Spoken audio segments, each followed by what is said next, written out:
another one of those.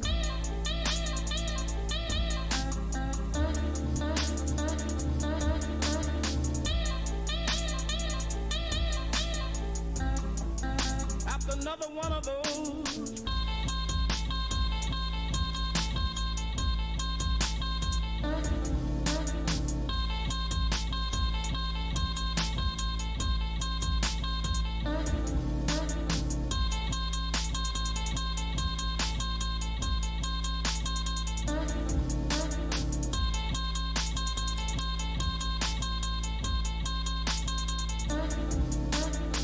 Another one of those crazy dreams. Everything is wrong, it's wrong, it seems.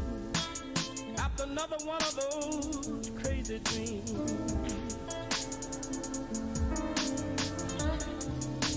Everything is wrong, it's wrong, it seems.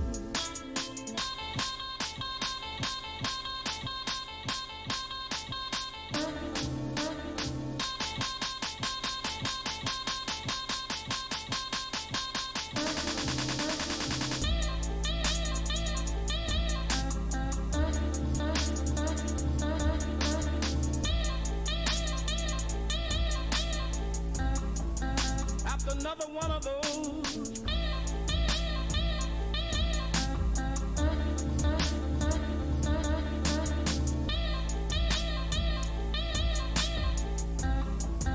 After another one of those.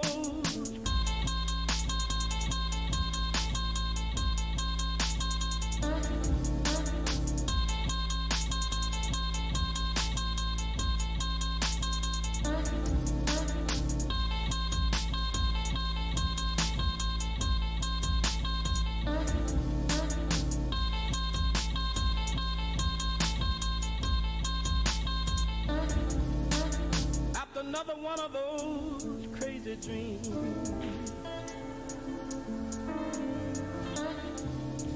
Everything is wrong, it's wrong, it seems.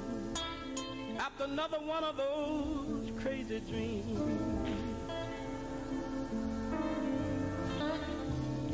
Everything is wrong, it's wrong, it seems.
So, does anyone want to recap? We murdered a lot of zombies. That'll do. That was pretty much the last session, right? We just murdered. Yeah, you crawled through some tunnels, you made your way under a water system and come into this place, and slowly but surely picked off like 14, I want to say, undead creatures.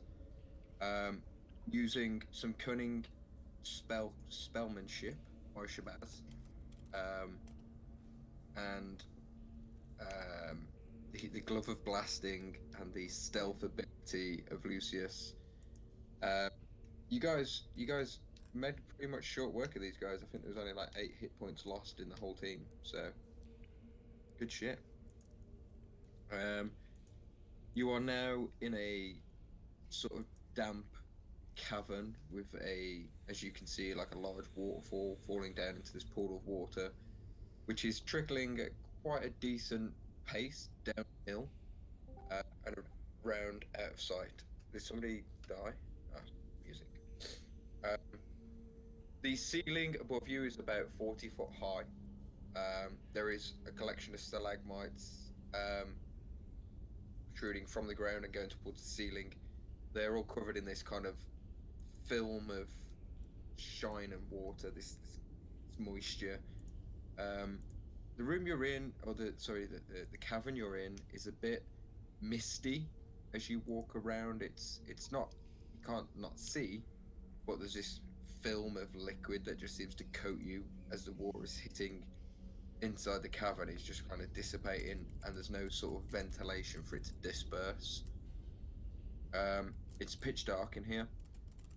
Usually with dark vision, it's some good shit.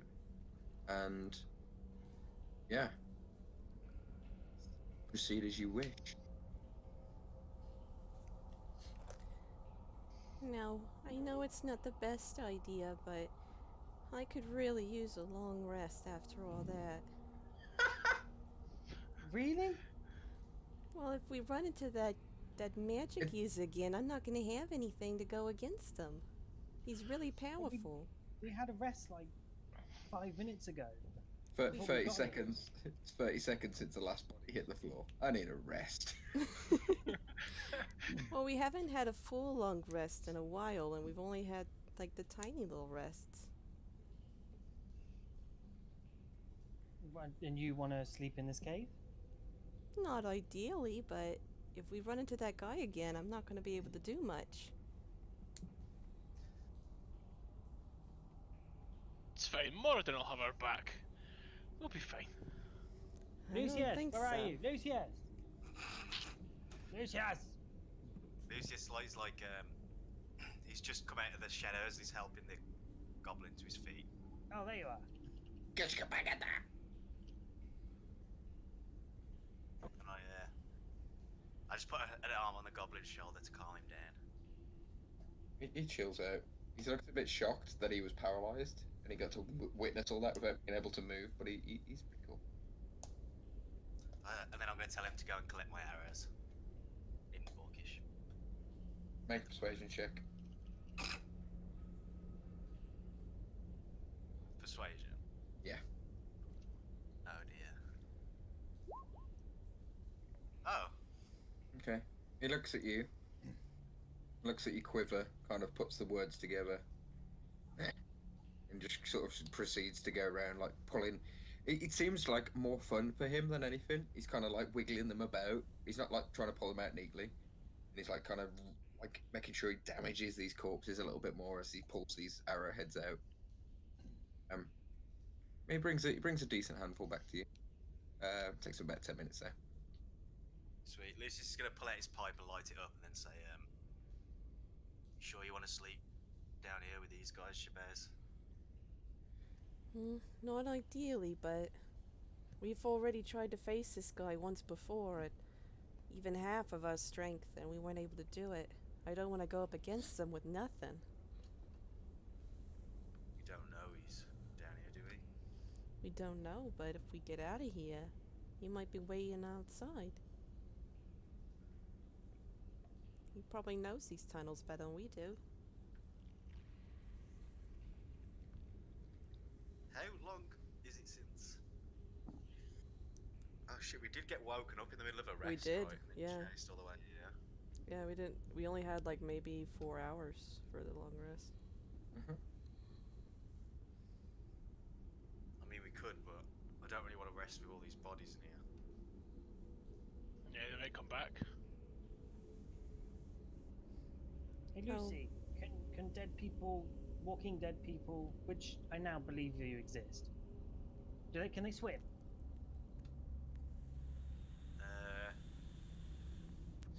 Can they swim? Lucius, you've seen 3 of them coming out of the water. Oh, shit. Yeah, they could definitely swim, shoot. 3 of them came up out of the water house. Awful lot of them down here, though. Can I have like an investigator, the undead, and see how long they've been down here? Because they're kind of isolated, aren't they? Yeah, sure. Go ahead, roll investigation. I get advantage for being undead? Yeah, if that's part of your feats, absolutely. Think You get +2 for being under a forest.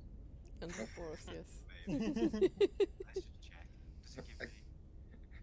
Can you imagine Lucius carrying like a bonsai tree with him? I don't think I'd get investigation from that, do I? I'll give you advantage anyway.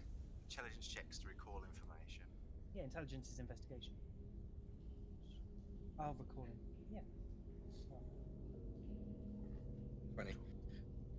Sort of going around the bodies, the ghouls, they look, I wouldn't say well fed, but they don't look, because they look malnourished just in general. But the sort of wear and tear on the flesh, and the sort of, it almost looks like they've been worn away by the perpetual water in here. They've got this kind of like, you know, that's when you've been in the bath too long, but it's like all over them, and they're a bit oozy. These zombies, the ash zombies, just look at them, the sort of clothing and stuff they're wearing, they all seem to be from like different places for a start. One of them's got barely any clothes at all, but there's a couple, the two that are right near where Shabazzi's token is, they're like, they seem to be new. You could probably gather that however they've got here, they've been coming down in different time periods. If that makes sense. They weren't all here, you know, for a day. They were probably the oldest looking one. The sort of degradation on them, you're probably looking, you know, 6 months to a year just being down here.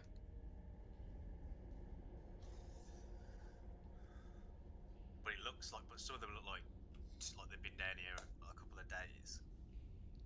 Yeah, probably no longer than a couple of weeks tops. Well, There's no real like facial markings or anything that you'd be able to recognize who they are or anything, but because a lot of the flesh is damaged and torn off. But yeah, they don't look old. Lucius is gonna say that, you know, some of these guys are fresh. We don't know if there could be more come in here while we're resting. Maybe we should find out how they got in here. Couldn't they have got here the same way we did? I mean, we did see a skeleton back there. Well, perhaps they came down, and she's gonna point to the big ass waterfall. Well, I saw some come up out of the water. Maybe it leads somewhere. Lucius, with your investigation as well, you know, one or two of these zombies, they've got like travelers boots on, not like what a farmer would wear, like the kind of boots and stuff you guys wear with like light armor. So it's adventurers. They all, I mean, if you look at their clothes they're wearing, they all look to be adventurous types. Are they all human looking, or are they of other races? Mostly human. One of them looks probably half elven. You can tell by the sort of ears and the shape of the face, even as gaunt as it is. I think probably start rummaging through their gear, see what they got.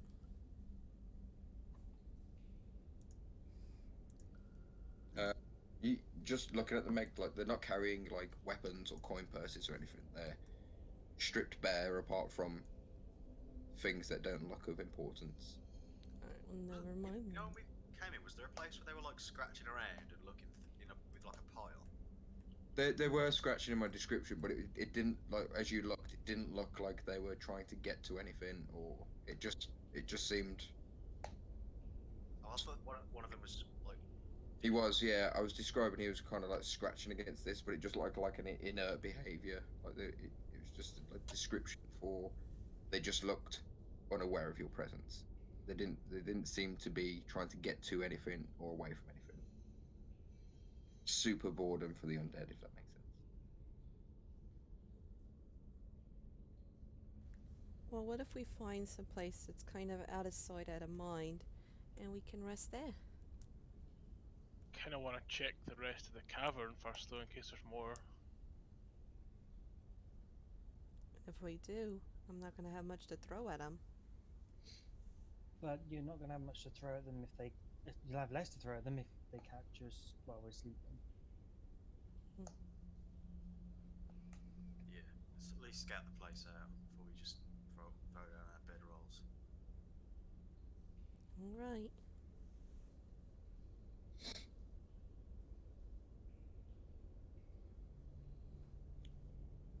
After you, Lucy. You're the one who's. Like. I don't know, like a shadow. I am rather stealthy, and he's just gonna disappear off around here. Sure. Don't worry too much about the map. I'll describe as you go around.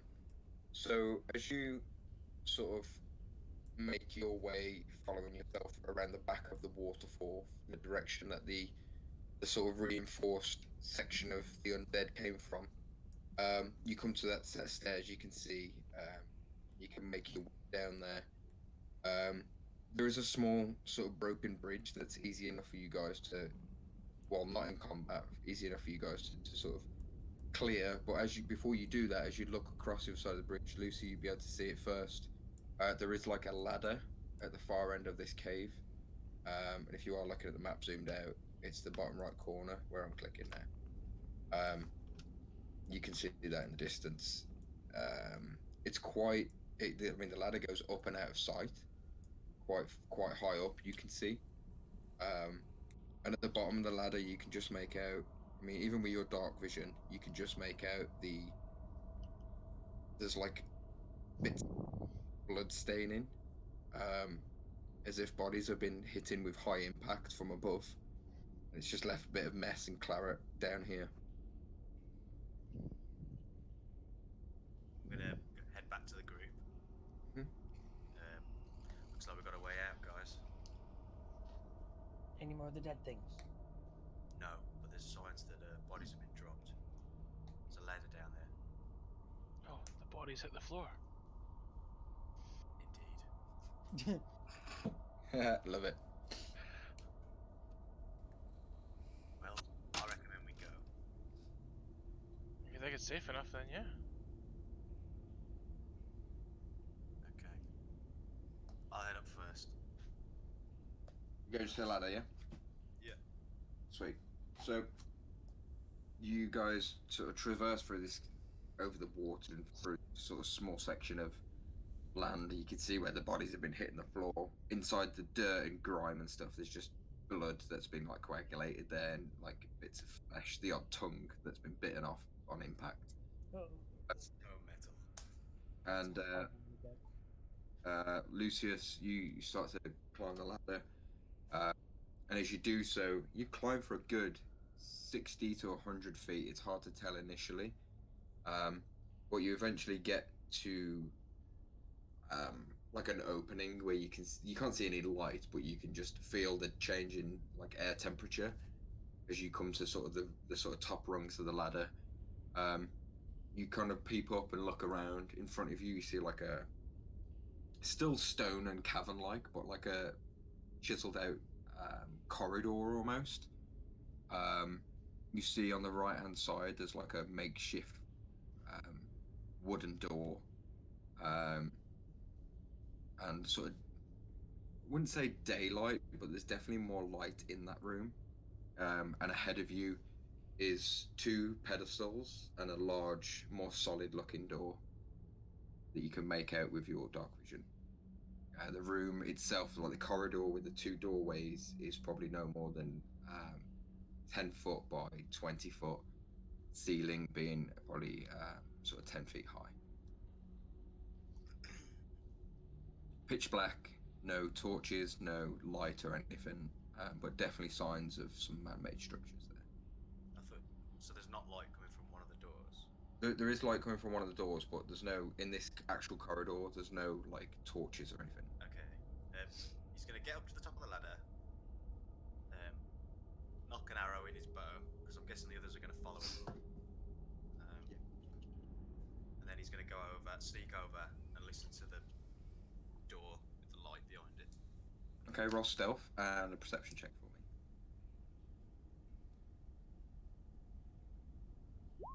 Oh wow.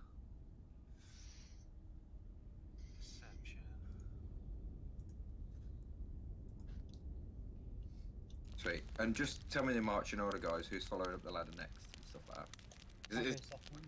it's like a 100-foot ladder. You wait at the bottom. There's 100-foot of in between you, so you would climb it. Yeah, yeah. I'd follow him up. I'll Okay, go last. Okay. I'll go after. So Shoot. sure. So, Lucius, as you get to the top rung and you look around, as you step off the ladder, section of it just kind of and starts to fall. Ah, fuck! The two of you that are on the ladder, Shabazz wouldn't be on it yet. Make me a acrobatics check or a dex saving throw. Sorry. Do I get any bonus for innate climbing? No. You're in pitch dark. Not many places to move. So.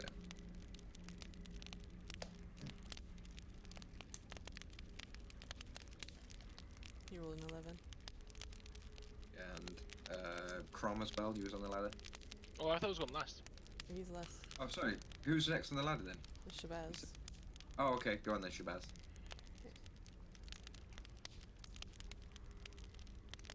I wasn't ready. There we go. So, deck save. Have you used both of your fingies as well? Yeah. 17. Just checking. I haven't had a long rest in a while. They won't let me. Yeah, you both managed to like pull yourself against the ladder as you kind of hear a whistling above you. Shabazz, you see Shu quickly get into the ladder, and you're just like, oh shit! And you get into the ladder, and Motu's just hanging on your little hat, and you just like hear like a as this like top rung of ladder just kind of has bounced off the wall, written itself, so it's just going directly down. Crom, as you're kind of waiting to get on the ladder, and you're kind of like getting all limbered up and ready to for a big climb. There's this piece of ladder with like 3 rungs in it, just goes ding into the floor in front of you, and just wedged there. Oh. I'm gonna take this opportunity to look at Shu and say, you know, if I had a long rest, I probably could have seen this coming. What you also hear, Sorry.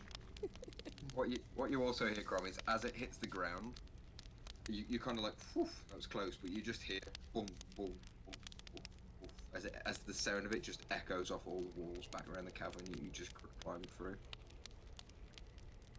It made a lot of noise. Lucius, at the top of the ladder, you kind of pull yourself up and go and listen to the door. You hear bubbling, gurgling type sounds, like an overboiling pan. You hear gentle rattle of like glassware against itself, like glassware on glassware. And with your 13, you hear like a tiny scurrying sound like rats. It sounds like someone's having a dinner party with rats. No, not quite that loud. Like almost like the sound of like vibrating glass. Imagine you lived in like a place where a train was going past cupboards full of glass, like just vibrating against themselves. Well, thinking move the back, switch to a place we could see both the doors. Just point his bow there till the others come up. Okay.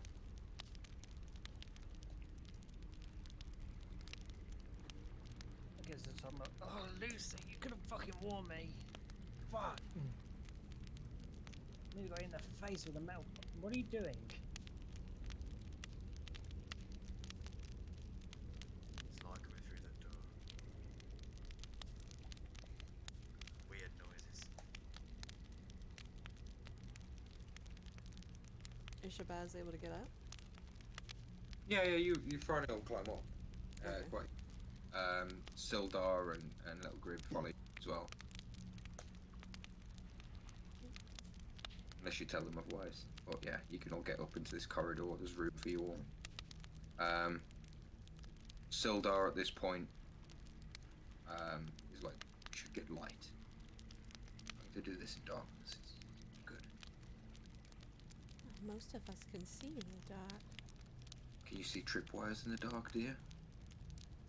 I don't know if I could see him with the light either. It's light through there, look. That's where we're going now. Hi, how are we doing this? We storming it? Oh, why don't we just knock the door? No. Sildar's right. We don't know what's in there. And whoever they are, they've probably been dropping bodies down. They ain't gonna be good. Draws his sword. Shh, gently. Let's kick it in. Without an extra word, she boots the door. Like Sildar just rushes in. I'm like still fumbling for my mace, like. Shabazz has her little wand out. I'm still wind climbing the fucking ladder.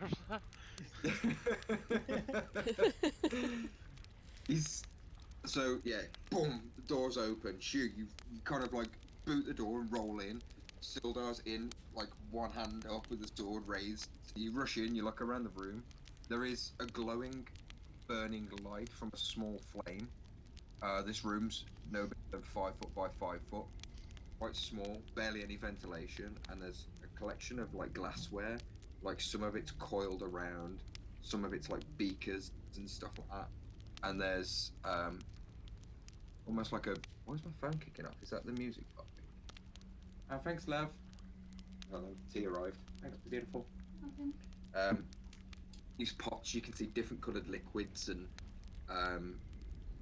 oozes and stuff like that, and you can see a small like notepad and quill that's been having stuff written in it, but this stuff's just boiling away. It seems like a very small alchemy lab. There is some shelves with different coloured ointments and liquids and parts of creatures and stuff all labelled in jars. No presence of anyone in here. They obviously were here recently, but they're not here now. I whisper back and go, Lucy! It's a cupboard! I'm gonna go and look at the other door then, I suppose. Okay. So Lucy's like, oh shit. Goes to look at the other door. It's a solid door. There's two pedestals, either side of the door. You don't see any lock or handle or any mechanism to open this door. There is barely a seam around any of the edges. There's no light protruding from the room. It just looks like a. You can see it's an actual doorway, but it just looks like solid stone in front of you. There's nothing on the pedestals or. As you look at the pedestals, one of them has almost like a basin of water, almost like a bird bath. That it's filled with this sort of clear water, or what looks like water. And the other side is completely empty. Can I look at the vials and see if there's anything mildly interesting? Yeah. Make an investigation check if you're looking for anything important, but if you're just having a glance. Not 20. -1. Yeah, as you sort of look around, what languages do you speak? Oh god, not many. I'll just click it. Common Elvish Primordial. Oh, sweet. So written in Elvish in front of the boiling beakers is a list of the successful potions that have been brewed Ah, nice. and tested. The ingredients and stuff, there's some like wild mushrooms, there's some like fish eyes that you can easily spot out. There's lots of things like leaves and stuff that are like sage and parsley and thyme and things like general garden herbs. Then there's things like ephilas and different types of dandelion root and all these different weeds, so all in these different orders and stuff. Some of the more interesting ones. There's some live tadpoles just floating around. There's like a frog in a jar that just seems to be blinking, but it can barely move its arms and legs and stuff like that. But it's like a vibrant black with this red stripe down its back. Wow. It's racing strike. It's definitely a racing stripe. There's like a small cage full of these like sticky little gecko things that are on this glass almost like a very small vivarium, and they're just kind of like stuck to the glass. A little rat kind of runs around past these beakers as you're sort of investigating and scurries away. But yeah, the ones that you would find very interesting, labelled and marked as success on this paperwork, this notebook and ledger. There is 5 potions. One is labelled Potion of Speed. Ooh. Another is Bark Skin. A third is the Wisdom of the Owls.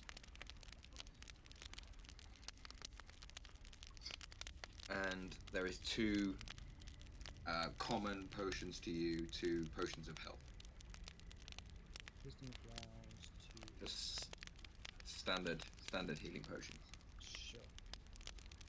You can see they've been brewed and they've been put in this kind of little wooden crate type thing for transportation.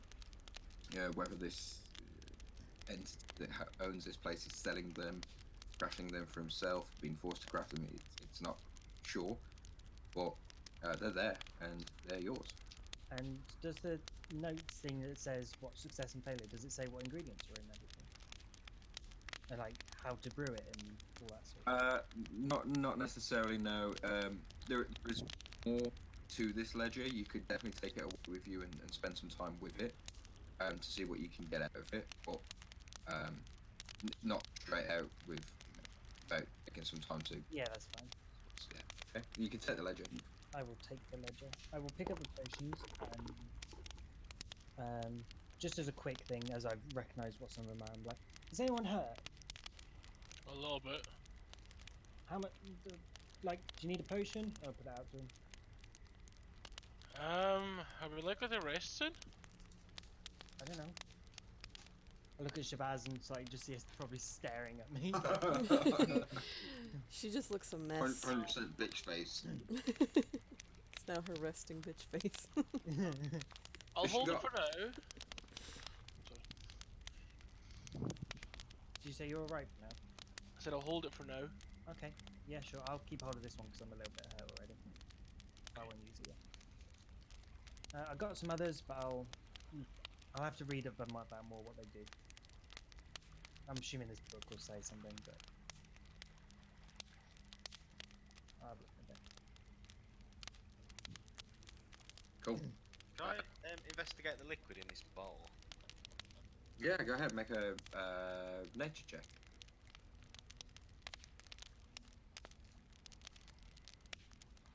You take some time, you look at it, you sort of smell it, you take one of your gloved hands and sort of have a feel around. Nothing. Eventually you get up the courage and you have a taste, it's just water. Can I pour water out my water skin into the other one? So it happens. You uncork your water skin, you pour it into the other bowl, and it immediately erupts into like a vicious, bubbling like mess. It just rapidly evaporates. Almost like, you know, you get like a hot frying pan and you pour a bit of water on it, it just disappears. It's like that, but tenfold. Just gone. As you, within 5 seconds, you kind of look at the bowl. There's no heat coming off it, and you sort of put your hand in and check. Completely dry, completely cold. Well, as cold as the rest of the rock here. What about if I dip my finger in the water in the other one and then flick it into the bowl? You dip your finger in, you flick it into the bowl. It kind of spirals around the bowl like it was made of oil, and kind of the water kind of bubbles up on itself into a perfect sphere, and then slowly dissipates. But it doesn't look like it's getting hot. No. Can I get like my mess tin or something and just start moving it across? See what happens. Sure. You take your mess tin, you fill up as much as you can, and you take it to the other side and you pour it in. The water level on the other side obviously lowers, and the one increases. And as you go back to fill up a second one, the water on the original one raises again, and as you look to the second pedestal, it starts to go down again. looks like it's filling this one back up when I pour it in there. Yeah. Does the door do anything? No.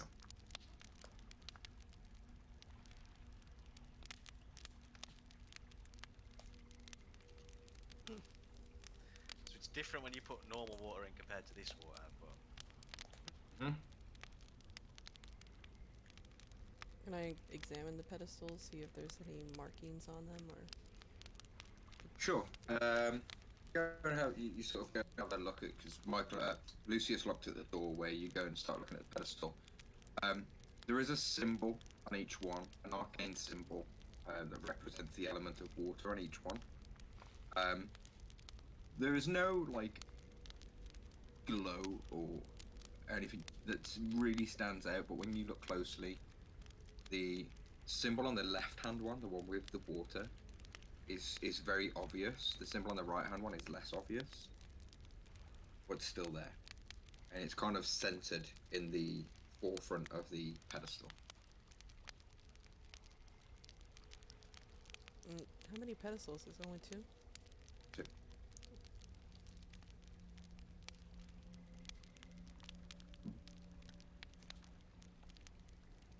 And it wasn't a door on the opposite side, was it? It was just a wall.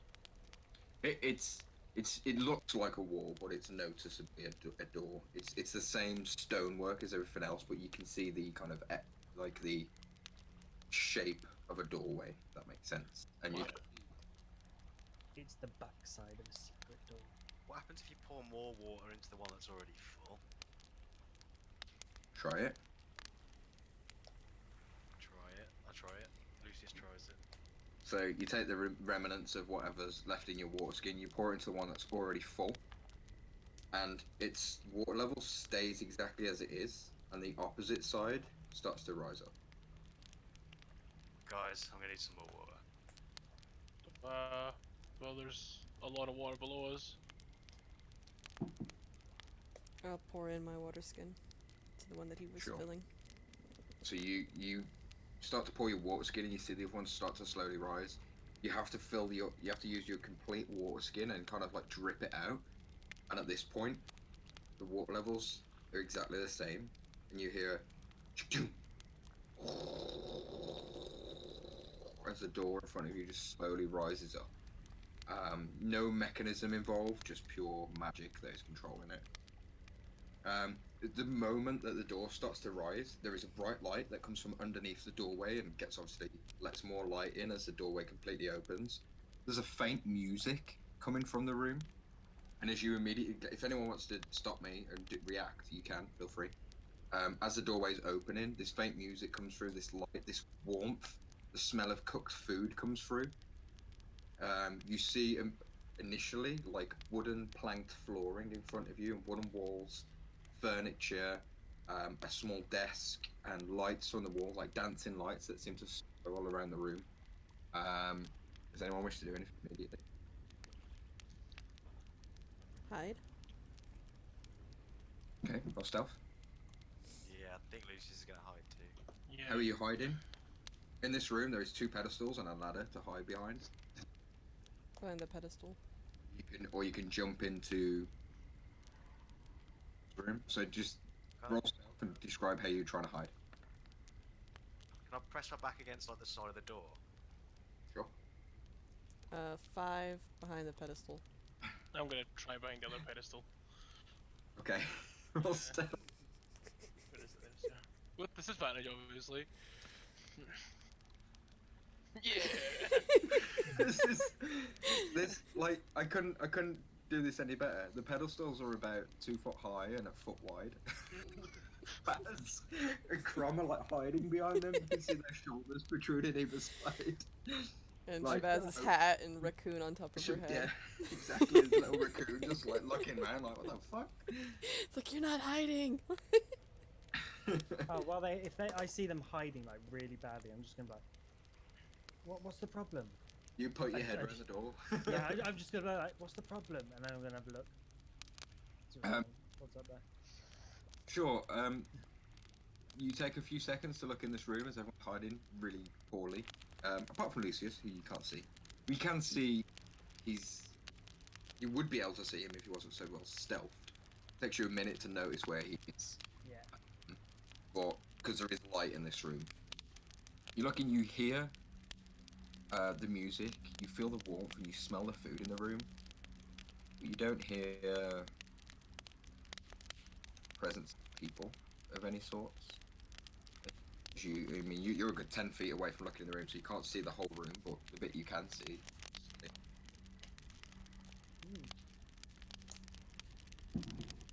Oh, sounds like a welcome party. I'm gonna walk in, and I'm gonna follow the Sure. smell of food. I scurry after him. No, back. Same. What? As you walk in, I need you to make a save, which I can't remember what it was. Yeah. Second. Well, then we don't make the save. Or have to. I don't remember. Okay.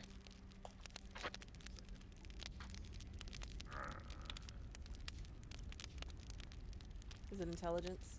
I really like intelligence saves. Second. Well, I choose the alphabet better than you are. There's no save.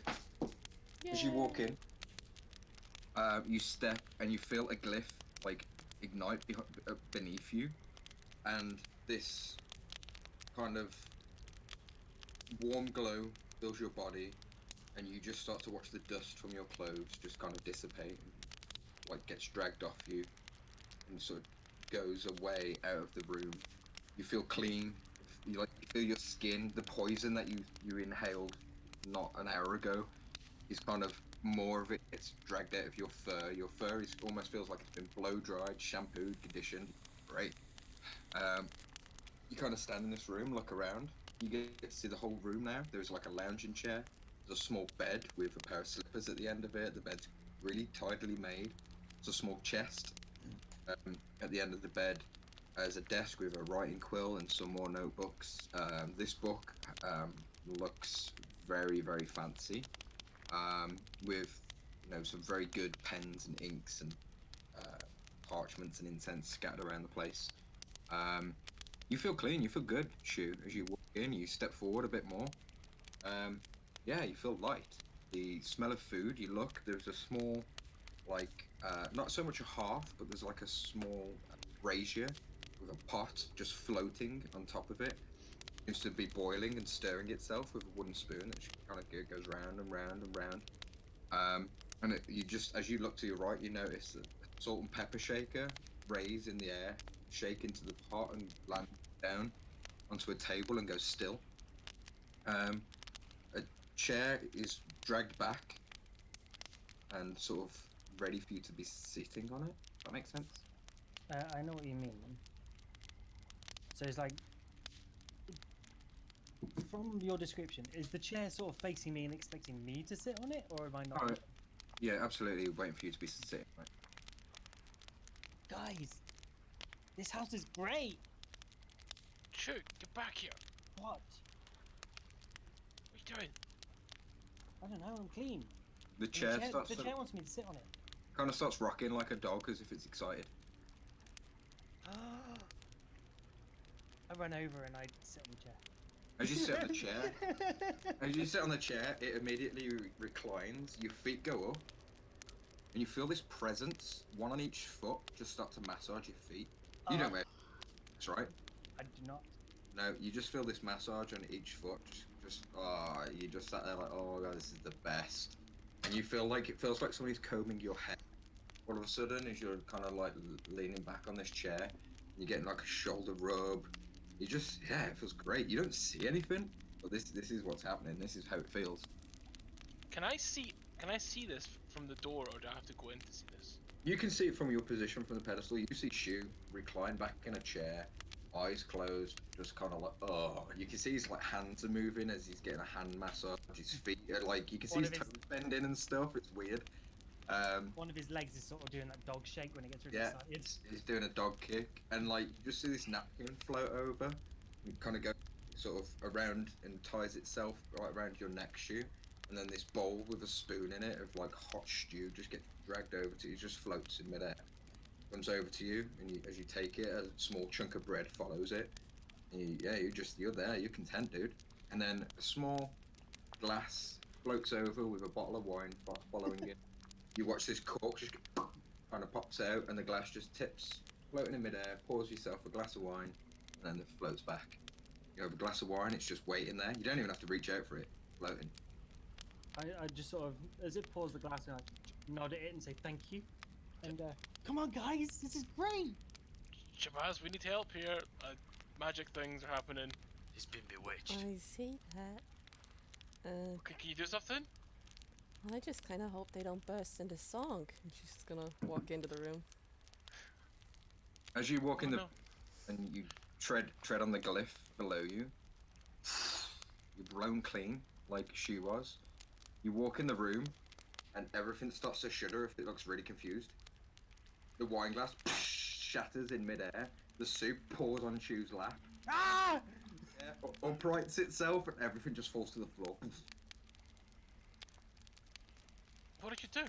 You just hear, ruined like, it. You just hear like pots and pans, like you know, that kind of that sound they make when the pans Well, all if, spinning. well, if I Lucius is had gonna It goes to... on for a little bit too long. Lucius wants to follow her into the room and be like, I can't believe you just spelled that.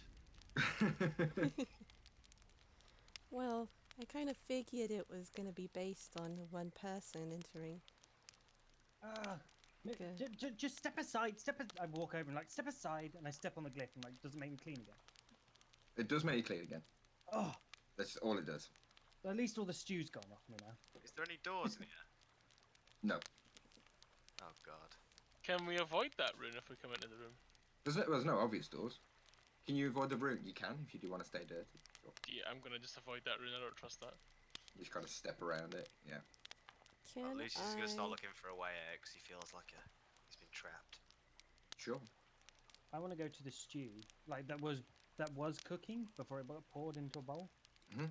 And I want to taste it. I want to see what's in it, and I want to There's, like- potentially try and learn it so I can cook it. Sure. At the moment, you see like a floating salt shaker that's just kind of like been dropped in there. It's not spilt too much of its contents in there, so you kind of pick that out and you're like, oh, shit, that might have ruined it. You take a wooden spoon, you taste it. It's meat based. You can see that from the get go. Mhm. You go ahead and take a. It's boiling. It's hot, but it's like the perfect temperature to make you feel good on like a winter's day. Yeah. It's not hot to burn. It's hot to like, God, it's good shit. Yeah, it's like a very nice rabbit stew. There is probably a bit of beef in there for filler, but the main flavour that comes through is like that strong gamey flavour of the rabbit. The vegetables have been, you know, they're organic. They're prime, sort of well cut, perfectly sized mouthfuls of vegetables, potatoes, carrots, parsnips, swede. Oh, the works. There's some little floating dumplings in there as well that just you can smell like the suet in them. It smells great. Cool. I'm gonna start taking. Do I see a shelf of bowls? Yeah, there's bowls. There's bowls around. Excellent. I'm gonna take a shelf of bowls, start and pour like, I think 6. Is there 6 of us? Yeah. Yeah, pour 6 bowls, and while they're looking around, I would occasionally just hand them out and be like, "Here you go." Sure. No Yeah. It's just mushroom free. Silver walks in and he kind of, oh Jesus, oh bloody hell, and like steps off the glyph. Like now, like his hair's all like swept back. He looks real sweet and suave. Like his hair's all done. It's like somebody's gelled it. And then little Glib steps on it and he's like, and he starts to panic and cry. And he's like just rocking in the corner, like, and then realizes that he didn't die. Slowly, like, reaches for a bowl from you.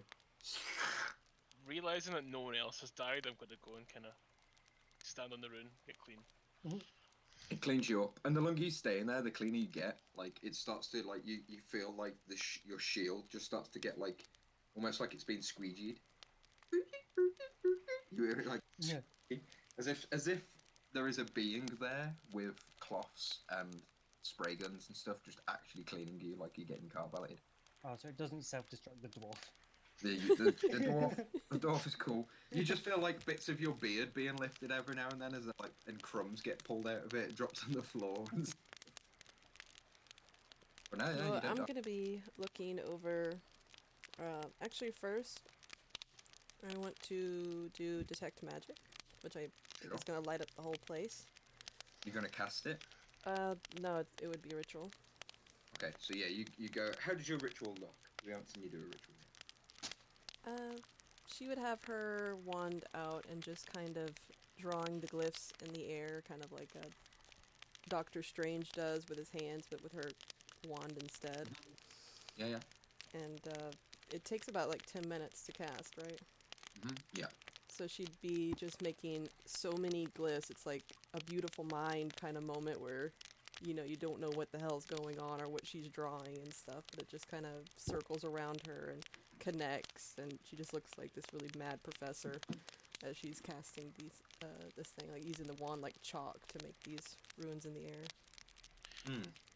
Beautiful. What kind of colours are they? Are they all mixture of colours? Are they specific colours? Or? It'd be a mixture of colors. Like each one would have their own specific color. So she'd have to memorize not just the color, but like the placement and the lines and stuff like that.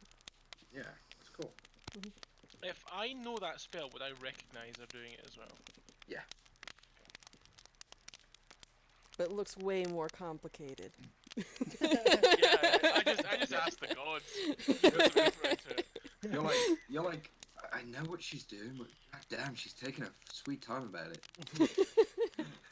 Well, it takes him just as long. It's just he's praying. He's doing all the work. Or they would have had this done 4 minutes ago.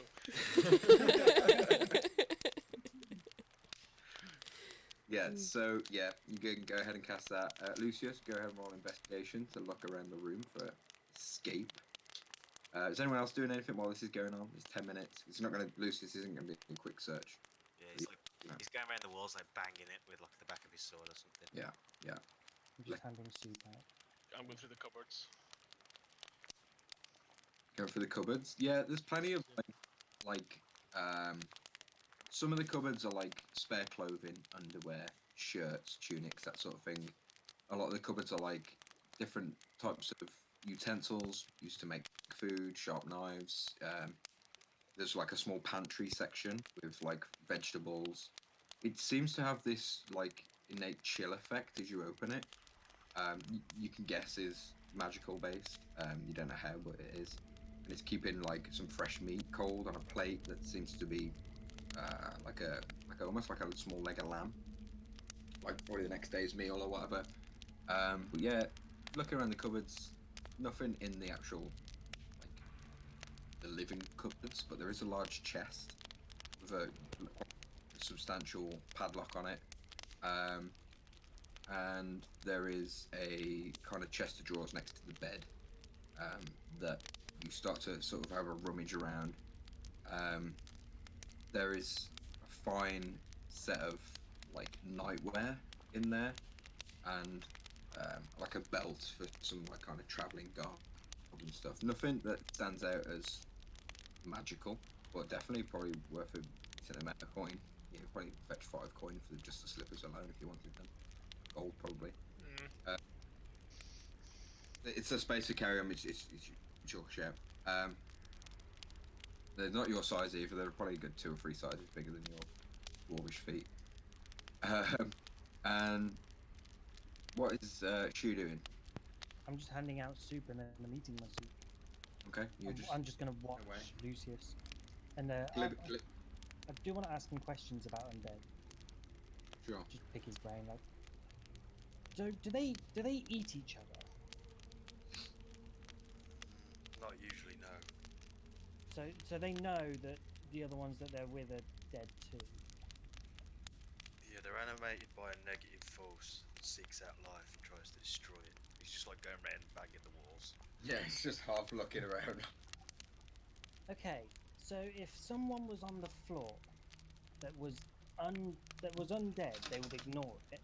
But if they were alive, it would attack them and maybe eat them. Yeah. I side eye Glib. Like, so why did they leave Glib alone when he was on the floor? What do you mean? Well, he got knocked on the floor, and they then walked around him and came for me. He wasn't on the floor. He was stood up rigid. Oh, he's still paralyzed. Yeah, but he wasn't like asleep. Either way. The ghouls are slightly more intelligent than the zombies. Right. They know about their ability to paralyze with their poison. So they'll leave certain victims paralyzed while they incapacitate the others, and eat them slowly while they're still alive. Ew. Yeah, I hear they start off by peeling the skin. Oh, like a banana. Yeah, something like that. I don't know how they get on with you. Don't know whether they like fur. I see. You know there's Please. meat in this soup, right? Yeah, that's fine. You can have a good meal with meat in it. Didn't you like meat? No, I just prefer organic food rather than meat. Doesn't mean I won't eat it. I'm a chef. I eat what I can. And if it tastes good, then it's even better. Meat is organic. Still wiping away. I gotta restart your spell now. No. No. You're like halfway through really concentrating, you just hear like a really annoying statement that you can't let slip. Fuck! I've got to say something. But Lucius, as you're kind of like chatting, you look above where Shu has decided to sit down and eat his soup. You look above him. There is like a small, like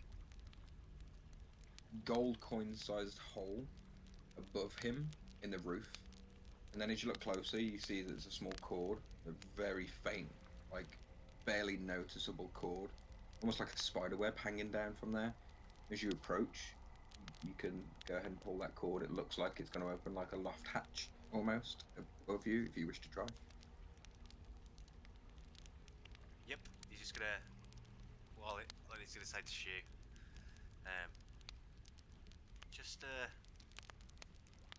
just mind yourself, all right?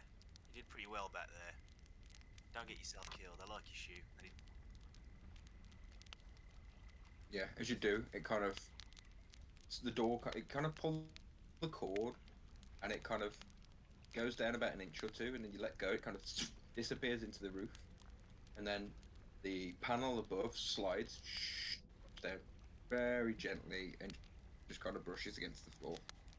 Look up, you can see there is a ladder that's going up into pure darkness. You can't see any higher up, but you get that fresh air type feel that comes from above you. right, guys, got our way out. Let's ransack the shit out of this place. As he says that, Shabazz, Mhm. your spell, you kind of close your eyes and open them, and the detect magic spell has taken effect. Looking around the room, there's plenty of glyphs. Just like there's a glyph as you walk in the floor, like a large sort of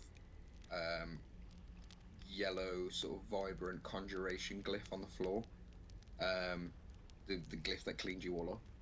There are other glyphs that seem to be controlling these animated objects that are just kind of littered around in different places, and they're I want to say enchantment type magic. There is a glow coming from the chest. Some kind of the elements inside the chest are seemingly magical. It's hard to make out what they are until you get closer to them. On the large desk, as you walked in the room, there is a large book about 4 inches thick, A4 in size, with like this very intricate leather cover and padlock on it. That is glowing with all different types of magic. A vibrant color that is kind of confusing to you. You wouldn't have seen before in your sort of arcane training, to the best of my knowledge. That just springs your attention. And a small case in front of that, kind of like a black wood that seems to be glowing this kind of like pinky purple vibe of like necromantic magic, necromancy. And then yeah, I think most of the glow is coming from the chest. Let me just make sure I haven't missed anything. Obviously, the equipment you guys are carrying, the potions that Shu picked up, have a very faint magical essence to them. And Where was the necromantic energy coming from? on the desk in front of you, right next to the book, and you see abjuration magic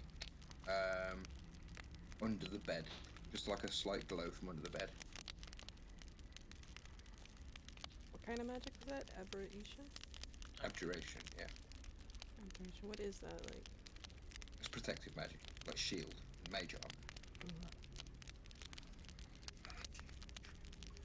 Well, I don't Who's- know who's all this the now? classes yet. I'm learning. So the one that's the necromancy one that's on the desk next to it, is it attached to anything like the desk, or is it attached to like an item? It seems to be coming out of this small wooden box that's about just over a foot in length and about 3 inches wide. The box is very ornate. Probably not a cheap box to make, but the glow is coming from inside that. And the book that is kind of like, as you look at the desk, where the chair was is now moved. There's a book, and just behind that, slightly raised, is this small box, almost like a large pen box. And then next to that is a load of quills and parchment and incense and stuff like that. Well, I definitely want the incense and the parchments and ink and all that kind of stuff just to stock up. Okay. I'm mostly probably- looking there's- for magical traps, is what she's You worried don't know. about. I'd have told you if there was any. You don't notice any. Okay. You get this. This isn't a room that's rigged with traps. You feel like this is a room that somebody is confident that nobody would find, or if they did, they wouldn't get through the door. That Yeah. So I'm gonna just start taking a bunch of the magical items then. Sure. The book ahead of you. You can go ahead and take that. Are you taking the box? Are you looking what's inside any of these things? You take the box, take the book. The chest is kind of locked. It's locked. It's got a small padlock on it, but more for like. It doesn't look like a massive lock that's to keep out. It's more of a just to keep it tidy. And under the bed, as you lift like the covers of the bed, you look under the bed, you see at first glance what looks to be a very well designed shield. You can go ahead. Can Lucius get his crowbar on the chest? Yeah. If she lets you, you go ahead. Yeah. I definitely make sure it doesn't have any magical traps on it. But you would. You would have told seen me. them. I would have Yeah, seen you them. would have seen them. Lucius like plunges the crowbar behind the lock and he's like, Crom, Do you want a hand? let's do it. And I go over and I slam the hammer into the crowbar. Boom! You just like go ahead, dwarven forge arm, smash, and it just ping. This like just bounces around the room. Like you kind of ripped half of the actual spot as well. But yeah, you're easy enough to open that chest. That was a nice chest as well. Oh well. Shabazz, are you taking the shield? Yeah. But I'm not. Yeah. Lucius Planning looks a to bit keep it. shook by just the blatant display of grit strength. And then just plunges into the chest to see what goodies are in there. Very, very nicely designed in the chest. There's like apartments and stuff. But inside there, you see a small. You spot it straight away because your eyes are drawn to it. What am I listening to? I put my music on this- for the room. This is the music. Yeah, Is the They music should be playing letting in the room? bodies hit the floor, man. the music stopped when everything hit the floor. I meant to say that. Sorry, but yeah, this is what it was like. Retcon. Yeah. You see a quiver, which you look at straight away, and then you kind of realize that it's not a quiver for arrow shaft. It's more for crossbow bolts. Inside there, you see 4 ornately designed crossbow bolts. These are +1 crossbow bolts. But you see, like the craftsmanship is more on the actual head of the bolt rather than the whole bolt itself, if that makes sense. And on this quiver as well, or kind of wrapped, tied neatly to it, is a sheath with a dagger inside it. And as you look at it, the sheath is like this curved leather, sort of, imagine like a very small scimitar shape with a snake like handguard with a tail at one end and a head with its mouth open at the other end. The pommel is that of a it's like a almost like a fist in a gauntlet with this kind of intricate carving throughout the actual handle. As you open and draw the blade, you see there is like a blood channel almost that has this vibrant orange liquid inside it. Very beautiful, very well carved, definitely elvish, I would say, in craftsmanship, or very beautiful. You can learn more about that later on. Yeah, what else is in this that I wanted to see? There is a fine, very fine elven of leather armor in there. Like studded leather armor. You can see it's been very well crafted and put together. And that kind of holds the bulk of what's in this chest. There's like bracers, there's boots, there's leg guards, there's this ornately designed kind of elven spiral leaf design on the chest piece and breastplate. Beautiful.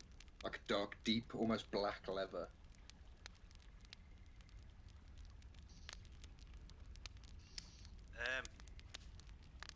I'm the only one that does light armor anyway, aren't I? Stuff. Shoot? No. I don't wear Yeah. armor. Yeah, I wear mainly heavy. and then the dagger's probably going to be... You know what, Lucius just grabs it all and sticks it in his back. He's going like Yeah, wild you kind of carry back on. in the place. I'm like going to open the mattress and just extra trash the place too. Okay. Crom, you would see Shabazz is kind of like struggling to try and pull this very large shield from under the bed. Oh, I'll help with that. Oh, Oh. Comes up behind Oh her. dear. and I'll go and then I'll pull the shield out, moving the bed out the way if I need to. Very fine, very dwarven craftsmanship. You can, take a little bit of time to look at it, or you can have a look later, and I can give you some more details. But it's a beautiful shield. It's emblazoned with an emblem on the front of it. It's kind of like a bearded goat with these bearded ram with these large horns, and each of the horns have like dwarven symbols like carved into them. Beautiful. Make a quick history check for me. It's just Shoot, who's just sort of sat watching everyone sipping like multiple bowls of soup. Just, It's like, you That may looks have like been ill you. last week. 12. 12. Doesn't come to you straight away, but you know this is a dwarven, like clan symbol. It's not coming to you straight away, but a bit more time spent with this, it might. Yeah, you guys go ahead. Looking around, I think that's everything in this room that I can remember. What about- There's a lot of books, right, though? Yeah, there's a lot of ledgers and stuff. There is. You probably got about 10 golds worth of incense and probably 50 golds worth of parchment, and just to annotate that on your sheet. Yeah. And yeah, books and stuff. There's lots of like fiction, more for like entertainment-based reading rather than study. Ooh. Does he have any of my books? Make an investigation check. Investigation. oh, what's it Is called he a then? fan? Plus glove. God dang it. Love. 5. You don't see any. Like, you're so busy looking for your own name, like you glance over a lot of the books and just take barely any notice. But yeah, none of your books. Can I have a look through the books while I toss them into the fire? Yeah, absolutely. No. Oh, No. Before you do that, I do wanna Shabazz grab is one- saving all the books. She's saving all the books. What, you just like taking them off him as he's like launching in the fire? You might find one of the books while I'm launching them. When she's catching him as he's launching him. Like, yeah, like, no, there is none of Shabaz's books in here. Do I find any interesting books? Make an investigation check. I've made one at 18. 18. There is a history book on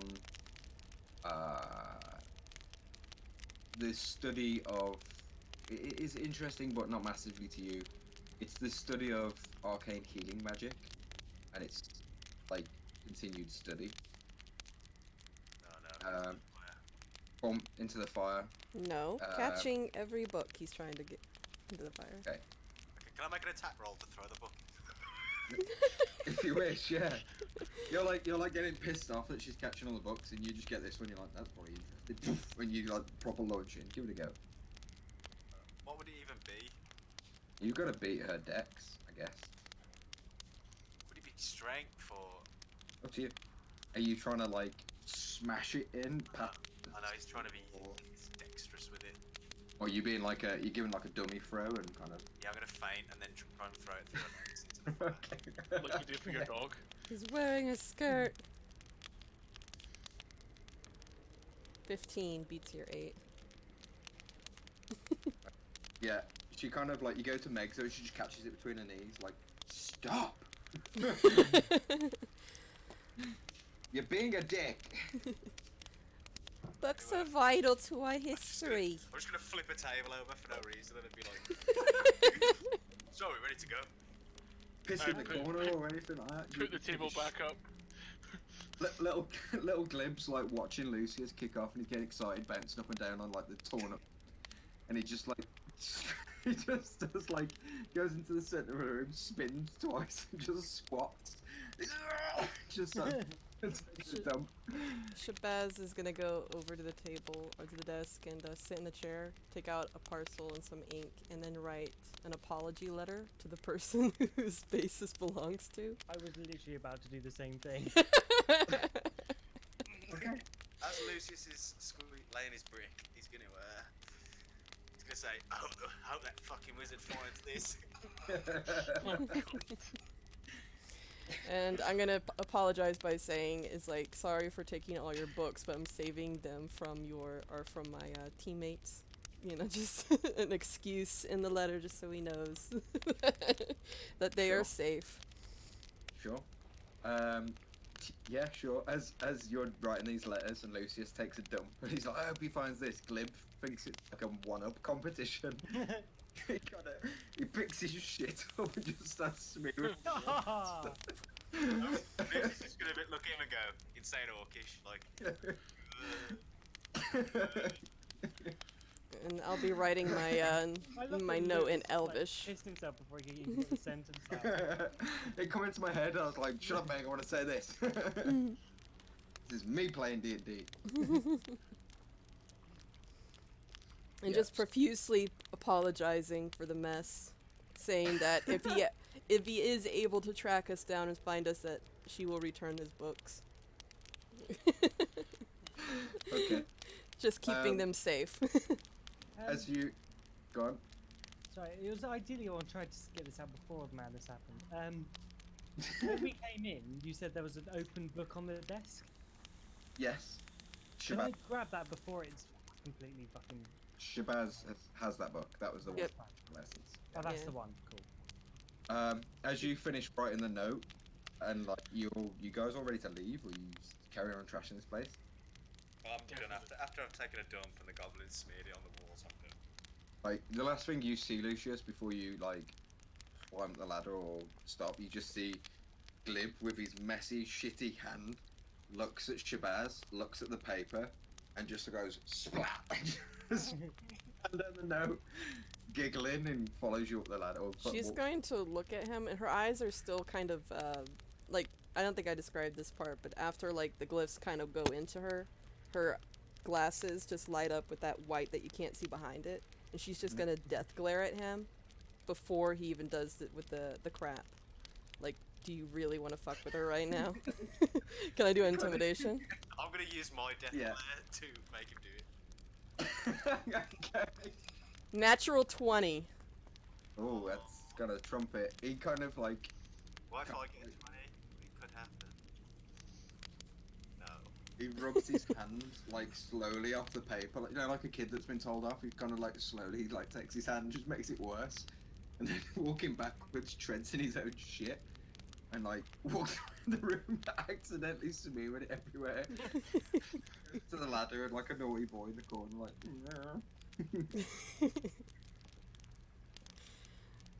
And with the natural 20, I think at that point, like, all he would be able to see is her glowing glasses and just the silhouette of her body. Just.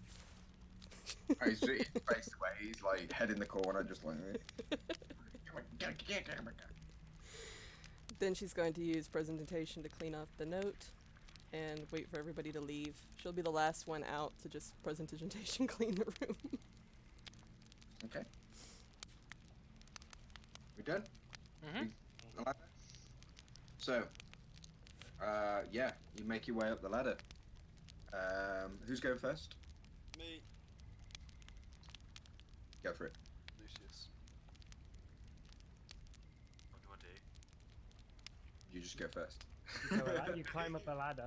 You climb the ladder, and it brings you out into. You go, you're climbing. You can see in the dark, and then you kind of breach the top of the ladder, and you're in a very small corridor that you can see light at the end of. As you walk, you see that this small cave exit that you're coming out to is on like a cliff face, with the river running below you. The river that most likely is one of the forks of where Crom and Sildar were taken. And you go up this kind of barely noticeable set of steps until you're on top and out of this small cavern, and the rest of the party follow. You're on the you are kind of further south of where your origin was. You can still see Cragmore Castle, and you can still see in the distance, you're kind of on the opposite side of where the log cabin was, but it's all in. You're still in that region. You see your destination in Cragmore Castle ahead of you. It is kind of mid-afternoon by the time you get out. It's a decently warm day. Birds singing, bit of a breeze on the air. There is, just open grassland. The long grass, sort of knee length, just kind of blows, and you can see it streaming the current of the wind ahead of you. No threat seems to be present, and all in all, it seems a pretty nice day. It's weird that you just climbed out of a pit of dead bodies and magic and shit. Is the log cabin, or is it burnt down? It from the distance where you're at, you're a few hundred meters away from it. It looks to be smouldering, but not completely burnt. Like it just kind of dissipated. Like the fire didn't catch everything, but there's definitely like a hole in the roof with some like cloud of smoke coming from it. Sweet. How far away does Cragmore Castle look? A mile or two. It's kind of uphill, quite a steep incline, as castles are usually built top of hills. Well, A mile. yeah, about a mile. But probably not even a mile. Probably half a mile.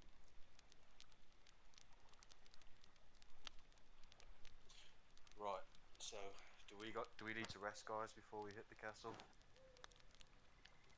I really want to look at this shield, so I would love a rest. You already know my opinion. Sorry, what was your opinion? What did you want to rest, or did you want to keep going? Same think she glare wants as to keep before. Well, she looks positive. Looks like she wants to get on up to the castle right now. Yeah, she looks determined. You go, girl. You go. It'd be like that one little video with the girl trying to take a nap on the beach. I'm gonna sleep right here. Good night.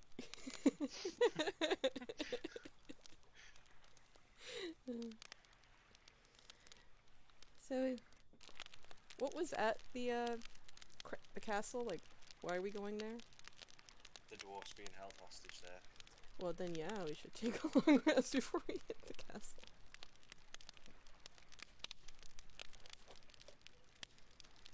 We're in the middle of a field, like, is it all grassy?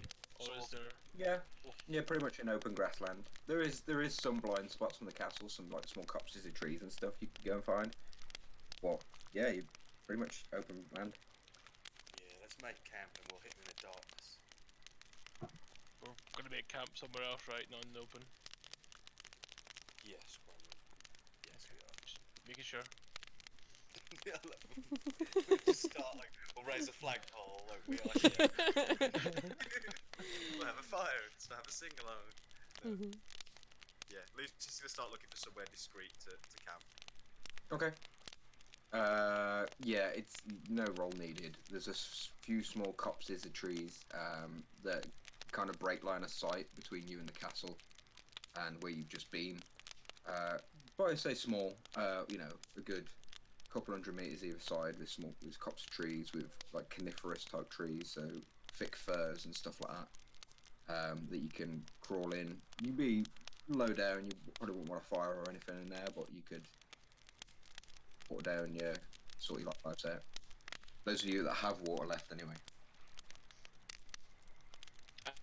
I take a real big drink from my water. Just keep an eye on who's got water and who hasn't, because there's 6 of you and probably, what, 3 water skins left.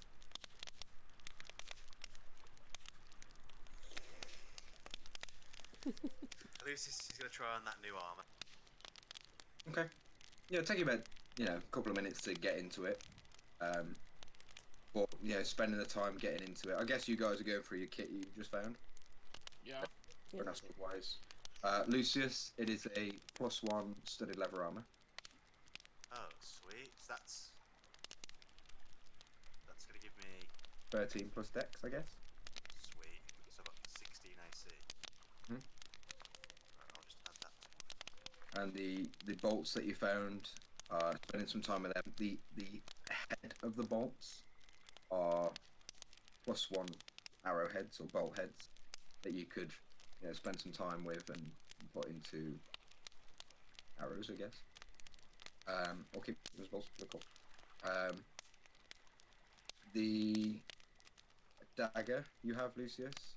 Yeah. That's gonna need like properly looking at by somebody who knows what they're doing. So, Okay, I'd ask.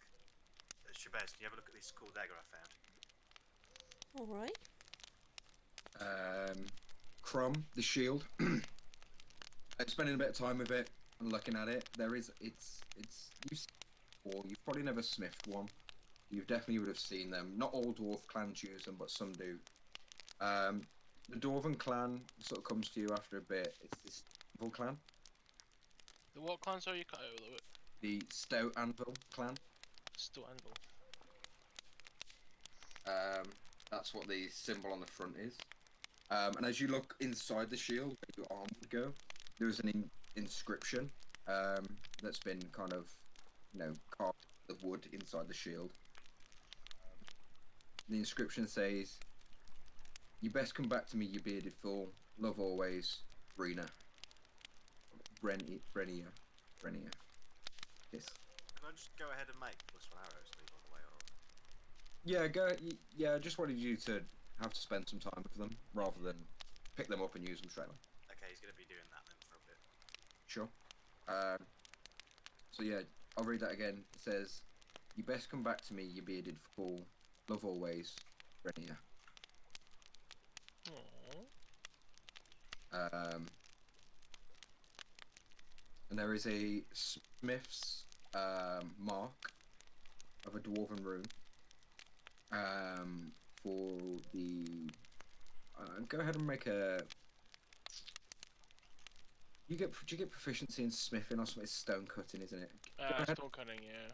and make a history check with advantage, because it's just smith's mark. And just read out to me what you get. It is a 21. 21. Yeah, your time in Neverwinter, you remember seeing a Stout Anvil blacksmith shop while you were there. a female smith, and this smith's mark is a dwarven rune for the stout anvil smithery. Okay. But the shield, you know, it's a +1 shield, and it has a bladed edge, which you can use as a bonus action attack for 1d6 plus your strength damage. Ooh. Thank you. Get all that? Sweet. Yep. What, so bonus attack, 1d6 strength, plus strength, yeah? Yeah. Perfect, thank you. Shu, you end in that place with a glove of blasting and 5 potions, Yes. and a good idea of the recipe for the rabbit stew. Excellent. I did want to go to Shabazz and be like, hey, I tried out this glove. It's pretty cool, but it's not really my style. Plus, I like having a free hand to grab things. Do you want it? Are you sure? I mean, you were using it pretty well. I'm pretty confident in your abilities. Does it really get in the way? I just don't like it very much. And magic, I'm not gonna lie, it scares me a little bit, so I don't really know how to set myself on fire. Can I insight him? Because I feel like he's doing it for her benefit and not his own. Like, this is something I'm gonna in this game. It's your character. Do you believe him or not? You don't need to insight against other players, I don't think. You can insight to see if I'm lying, but Yeah. I'm happy to say whether I'm lying or not. You can roll in fish, but I just feel like, you know. Yeah, rolling against players is a little weird. Yeah. But it's harder because it's online, so I can't like see him. So 6, she has no clue, I guess. Well, I'm not rolling, and he seems honest. He's just literally been like, do you want it? Because I don't want it. Alright, if he seems like he's honest about it, then yeah, she would take He the hasn't glove. rigged it to self-destruct. Yeah. I just a bit cautious, like, after, like, getting more experience with the game, I'm just a bit cautious with, a lot of people have secrets they want to keep. And if, like, I roll insight, nat 20, and they're trying to have, like, a backstory secret they want to give away from you, it's a bit, do you know what I mean? Yeah. I suppose at that point you're only given what they're basing their insight on, right? Yeah, Yeah, you're but not- I'm just saying, if you can do one, you can do the other. Rolling attacks against each other, slapping each other, throwing books past each other, that's fine, that's an attack, but if you choose to believe them, you can choose to believe them or not. That's your character. You can choose not to believe someone, you know what I mean? Yeah. Sweet. So, Shabazz, you've been given the dagger. Yep. To look at, and you've also got the book and the box and stuff to look at if you wish. I'll be looking at those. Sure. So, do you have identify spell that you'd like to use, or you just kind of I don't have the identify spell, so I'll have to. I do. have. You do? Then better wizard than me. Actually, I think I would have given Crom the dagger thinking about it, because he's like the smithy guy, right? Yeah. He's a smith, yeah. Yeah, I want to retcon that. I'd have give Crom the dagger, because... Sure. I think that was just a player decision. Like, I give the thing to the wizard. That's just a Yeah, done. I think... Yeah, I should have thought about Okay. that. It's a weapon as well, so I'd have given it to Crom. Yeah. She still has her detect magic on, so she can at least see, like in passing, what kind of magic it is. Well, that'll be gone now. It's only 10 minutes. That's what I'm going to do. I'm going to hand the dagger to Crom and I'm going to be like, look at this, Crom. Looks elven. Real good quality. The elves. Good quality. Fun one. So you'll be like, look at this swanky new armor. Feels like I'm wearing nothing at all. He's going to shake his butt at him. Oh my god. Goddamn sexy Flanders! The weird thing is, it's got assless chaps. I forgot to mention that. Does it come with a mustache? Yeah. And a cowboy hat. Yeah. So you give Crom the dagger. Crom, you can go and cast Identify that if you wish. I don't know if it's a ritual or can you just cast that? Is a ritual, yes. Okay, you can go ahead and do that if you wish. Yes, I will do. What does his Sweet. rituals look like? It's only a one Pull minute. that as ritual. anvil. Ting! No. Oh, it's silver, that is. Scrap it. I know, but I do get out my like blacksmithing tools and a little pouch of like dust, like dwarven dust that I'll sprinkle on it and stuff. And just kind of concentrate on it and see if I can see any runes and that on it, see if there's any magical. Yeah, you go ahead and spend some time sort of getting into this dagger and properties and stuff like that. And most of it is kind of like like the systematic sort of almost prayer-based magic that you use. You go through it, and it's almost like your mind is taken through the identified spell, is taken into the history of the blade. You can almost, like with your eyes closed, picture it being forged, and picture its intent almost. It's a +1 dagger, and it has 2 charges of poison, which the wielder can kind of engage with the thumb pommel on the end. The user can press that to deliver 1 charge, or it can press and hold it to deliver a double charge of poison. Each charge is a 2d8 poison damage, and it gets its charge back after a long rest. 1 charge per long rest it gets back. Oh, sneaky hell. Yeah, like if you look here, there's a little button you can press and you can put poison through it. Don't know if you want to keep it. Lucius looks like he's never wanted to keep something more in life. Catches the dagger back and immediately fixes it to his belt. Just be careful. This is gonna be cool. You've got to look after it and you've got to refill it every day, okay? Keep it Yeah, polished. Read to it. Get 1. Yeah, you get 1 charge per long rest back. But if you have 2 long rests without using it, you can use both charges in 1 go, which is 48's worth of poison. 2 charges, 2. Yeah, right, I'll write all that in a minute. I'm just gonna add a +1 dagger, 2 charges worth of 2d8 poison. Each charge replenishes. 1 charge replenishes per long rest. Sweet. Shabazz. Yep. The book is locked, but you spend some time sort of having a mess around with it. The lock is fiddly. It's more just for if it's dropped or left in a pub or something, the wrong person isn't going to open it and read it. But you eventually get the lock off, a bit of messing around, some hair clips and whatever, and you open it up. It's a language. What languages do you know? Common, Elvish, and Dwarvish. Okay. It is very similar to Elvish, but the letters don't make sense the way they go from one to the next. You flick through this book for a good... Are you guys having a long rest? I think that was the plan. Yes. Yeah. Yeah, but Yeah. I do want to go and look for some water and maybe a little bit of berries and stuff to eat. Sure.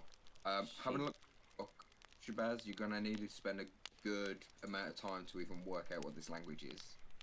But it's definitely got magical essence to it. The box that you have with you, you open, and there is a wand inside the box. It's about just short of a foot long. Where's my notes? It's ebony black wood. The wand hums with an energy. It almost feels like it's vibrating. And as you sort of take the wand and sort of look around it, it's this gnarled, twisted, ebony black wood. It kind of looks like it's been twisted on itself. It's pretty straight, but the actual from point to point looks like it's been twisted. I'm trying to explain what that would look like. As if both points have been held and turned in different directions. There's an engraving spiraling along each of the twists in the wand in like a collection of stones that seem to glow this faint purpley pink glow. Go ahead and make an Arcana check to try and decipher what try and decipher what they're saying, or you can get them inspected by Crom, your call. Arcana. Yeah. Natural one. With the like you've seen these runes before, but just you're very tired. Like you kind of like rubbing your eyes to even look at them. Yeah. You know, off the top of your head, you can't exactly know what it says. You get a rough idea, but nothing that is worth holding on to. I mean, Crom can have a look at it for you. You've just seen him sort of go for a ritual, which you would have noticed. He noticed your ritual, you noticed his. But it's a very beautifully crafted, eerie design, if that makes sense. Yeah. So yeah, So.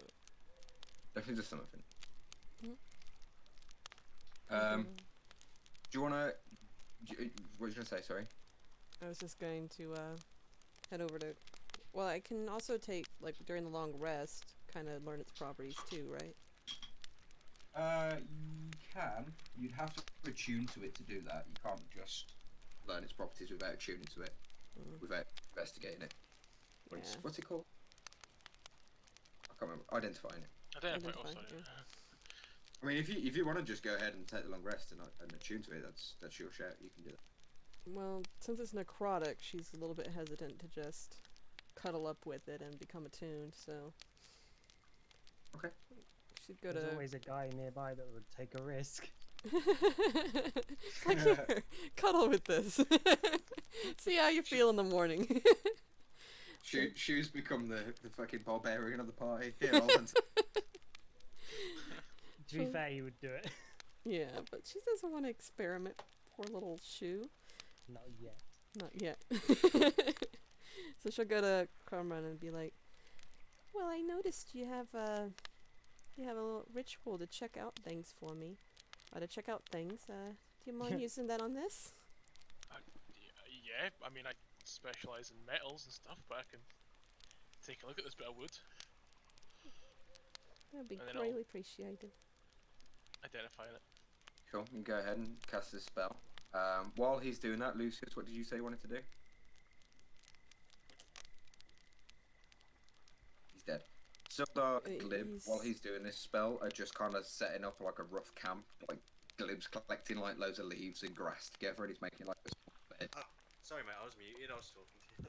It's alright. I said I was going to grab the goblin and go and look for some water and some berries. So Glib's making this really comfy looking bed and spins around in it twice like a dog trying to get comfortable. And Lucius just comes up, grabs him by the back, and takes him into the woods. I would have grabbed anyone's water skin. It was empty. Yeah. Okay. She Sure. hand him hers. Sure. Okay, cool. To get water, Lucius, you will have to sort of traverse down that cliff face a little bit. It's not massively, but it is, you know, fair bit of going. That's why I bought the goblin. you can always tie a rope to him and just fucking lower him down. But yeah, you can go ahead and get water in that sort of fashion, or any fashion you wish. I want to ask him while he's out there. So why do you fight the undead? To Glib. She went a bit He's quiet initially. And is like searching for the right words to say. They killed my boy, is what you get translated by Orcish. We could not defend. Kill my wife. We could not defend. So now Live alone. So what are you gonna do? You gonna hunt them? Which What does that? Sorry, you cut out a little bit. said he wish. Can I insight him to see if he seems genuine? Yeah, sure. 19. As he's saying this, I'm guessing you've watched Game of Thrones, right? Yeah. He has the look that Grey Worm has, like 90% of the time. Like stern, I'm gonna fuck the world for what they did to me. Kind of look on his face, so yeah, you believe what he says. I'll take his manacles off. Yeah. And, Rubs his wrists and looks at you confused. I'll pop one of my short swords off and give him a short sword. So now I've got a short sword and dagger, and he's just got a short sword. Okay, takes it, looks at you. He's quite confused at the point because you're just not talking. He's just kind of like giving him shit. And he's just gonna say, "I understand why you feel the way you do." Hate them. So if you can survive Craigmore Castle, I'll teach you. I'll teach you how to hunt them. Big, toothy, pointed grin comes on his face. Then we eats them. No. He kind of like looks at your reaction like, kills them. Yes. Yeah, we kill them, and then we kill them some more. Yes. Yes. Listen, Lim, Yes. you ever point that short sword at anyone who's at me or anyone who's back at camp, I'll kill you. You understand me? He kind of like looks at you and then in a really awkward, uncomfortable fashion kind of takes a knee on his blade like he's seen it somewhere. Lib defend. And then looks back at you. Puts his sword into a little bit of like string that's holding his belt up. It's like holding his pants up. Good, Lim. Good. Now come on, get these water skins back. Fucking load him up with water. Brilliant. He's a squire. You have got a squire, yeah.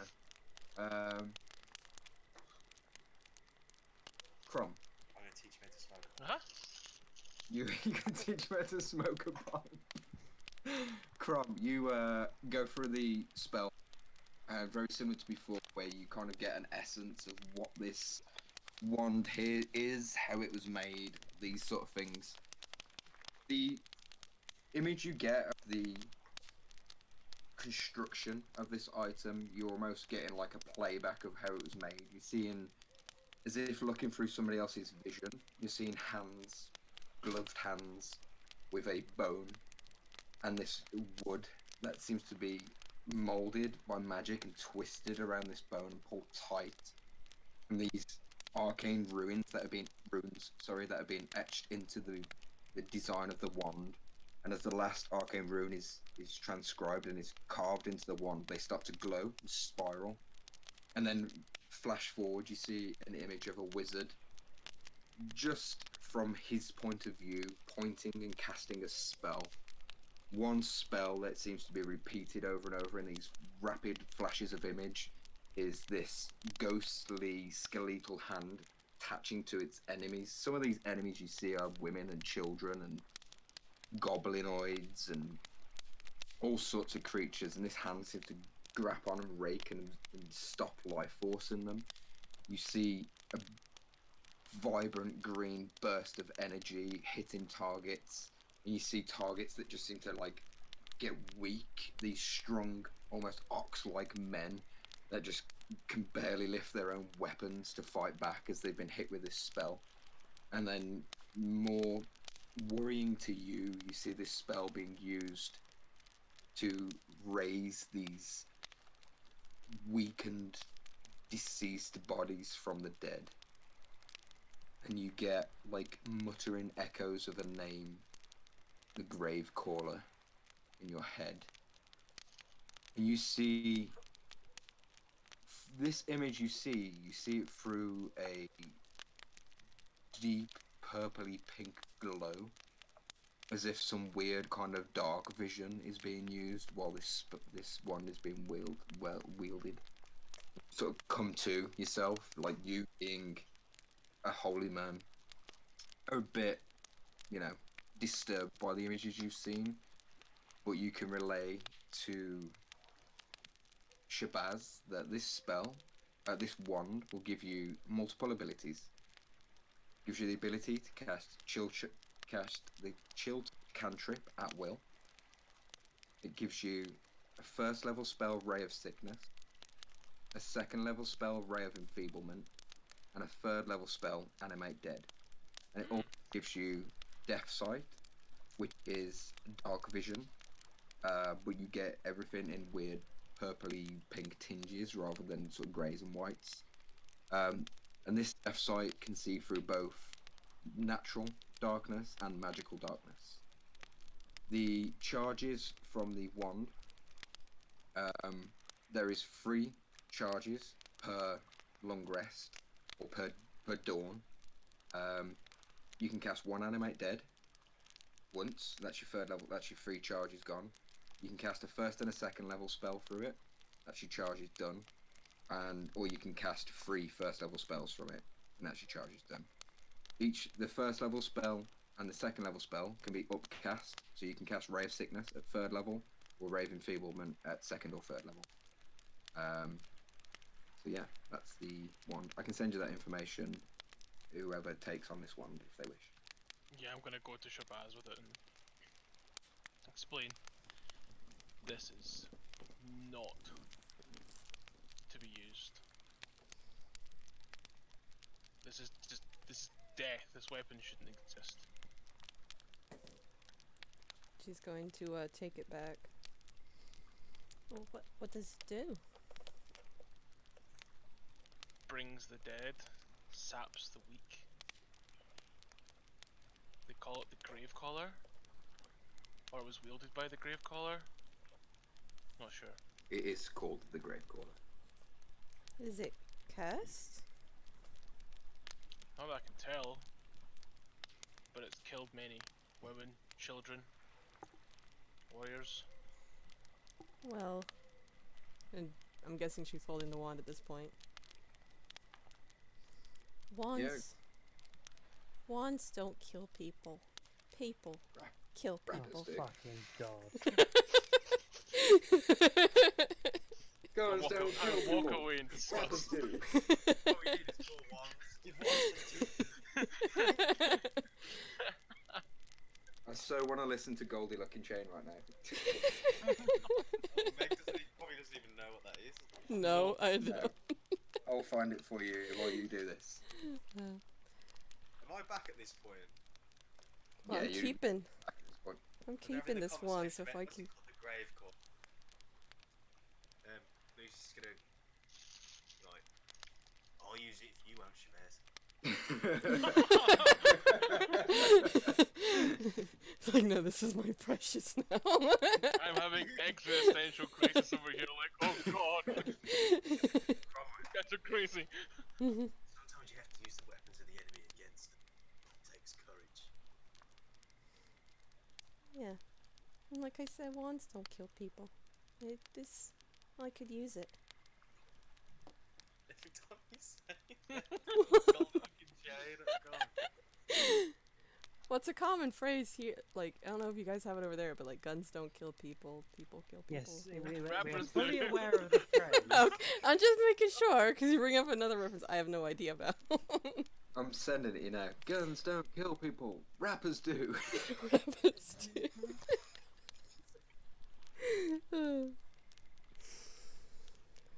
So, yeah, you can send me the information on the wand. If it starts talking to me and telling me to do bad things, I'll cast it away, but until then... Will you? Of course! I'm a good person. Also, You guys, need- I decided to arm the goblin.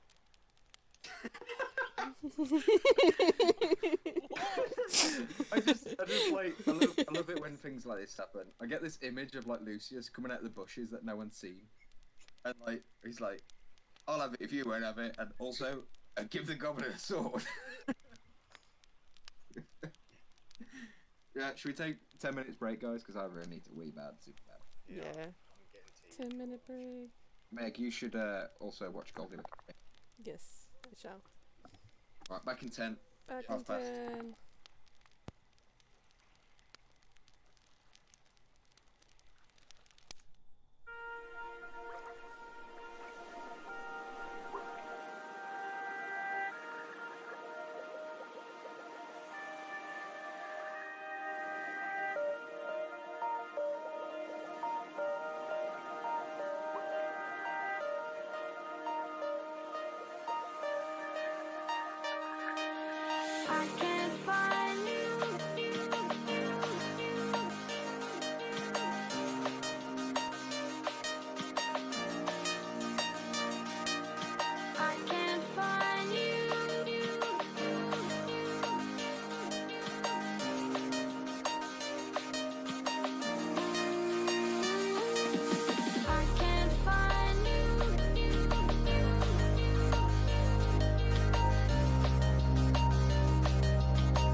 I'll make him in between. There you go. I just need to get him a token for you. Give you a character sheet for him. Did you already send me the info on the wand? I just quickly do that now. What are you guys gonna do while I do this? What are you doing? Long rest. We Well, can I set sent up it to our order I of. think he means like role play, so yeah, doesn't he can focus on that. Okay. I just need 2 minutes. Are you gonna long rest though? Yeah, we're going long rest. Okay. With watches. Yeah, with watches. Do we have like a standard order for watches, or we established that yet? Not Not yet. really. Because we Well, can also dark. it's light now, right? Mhm. So we should probably give Sildar the first watch. Yeah. Are we sleeping early so we wake up when it's dark to move in? Yeah. Is that the plan? Yeah. Cool. Like it. So because if we've got to walk across open fields, at least if it's dark, we stand. Yeah, Should I'm have still miles away. dummy thick and I'll make noise. So I fucking saw that meme. dummy thick. Well, we posted it I'm too. dummy thick. My ass claps or something. We've discussed this before. Yeah, we do. We Oh. posted the. We posted them. Oh. Like, never I'm mind. sorry, Captain. saw I it can't again sneak past the guards. So dumb, I think. Dummy thick. And the noise of my ass keeps clapping. You're alerting them. So good. So Vev, Them. I'm dummy thick. what does dummy thick mean? Thick as What a a bowl of fat oatmeal. ass. As you walk and all you hear is pretty much. Is Lucius asking what dummy thick is, or is it Mike?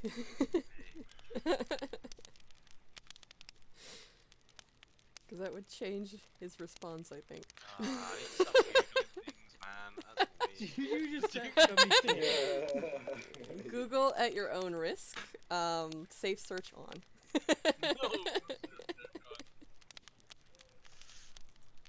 So, back to the immersive land of fantasy, please. Okay. Sildar, first rest, first century. Mhm. So character sheet. Roll.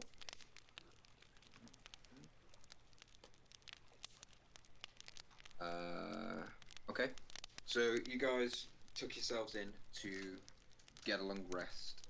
You've got food, you've got water, well, rations and water. Sildar takes first rest. Who's he getting up at the end of this? Sorry. Yeah, you can get me up. Barely. Your head barely touches the pillow. You blink for a long period. The exhaustion of, the previous couple of nights' events catch up on you, and you drift off very quickly. And before you feel like you can close your eyes, you get a tap on the shoulder. Come run. Your turn for second. Already? Hi, mate. Come on. Anything happen? Nothing, mate. Quiet. I took a tiny little patrol around just to see if there's anything around, but it's quiet, mate. Not a noise inside. Okay. gives your hands boil. Did you make me a cup of tea? No, mate. We can't have a fight. Oh shit! Oh, Sorry, okay. didn't mean to do that. Thanks. And I'll go and sit on a log or whatever and keep eye out. Aye. What perception, dude? Oh, wrong screen.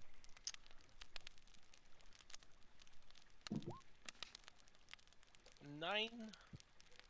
9. You're about half a mile away from Cragmore Castle.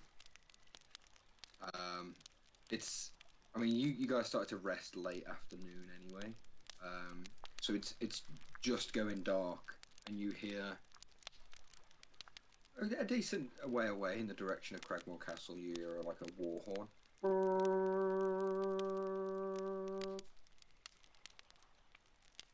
All is quiet. It kind of makes your heart race a little bit hearing this war horn. Go ahead and make a history check for me.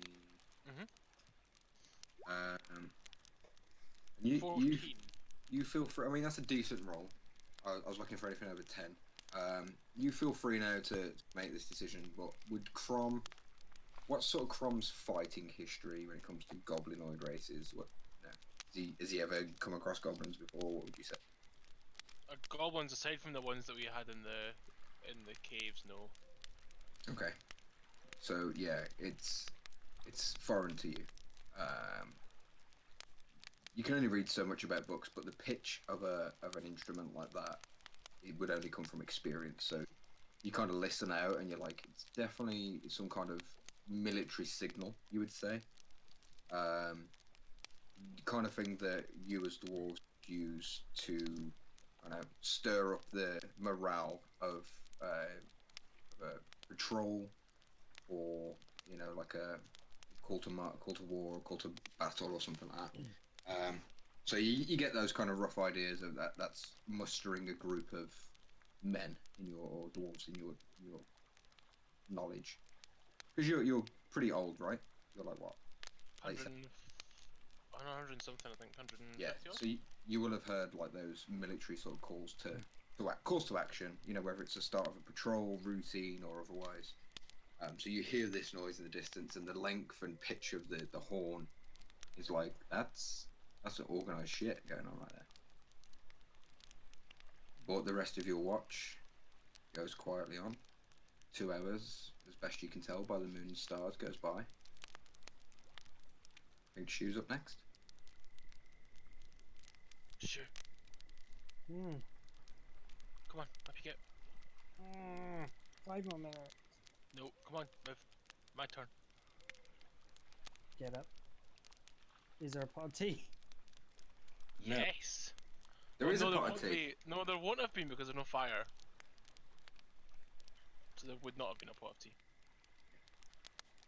No, there's no tea, no fire, apparently. I'm gonna make some iced tea. You're gonna put tea leaves in cold water. Yeah. Okay. That's gross. Yeah, that's fine. And I'll do my thing. A 9. What? That was the 22. one I accidentally pressed. I know. Yeah, you sit and take watch. You know, you get yourself a decent bit of height in the trees. It drops to actual darkness now.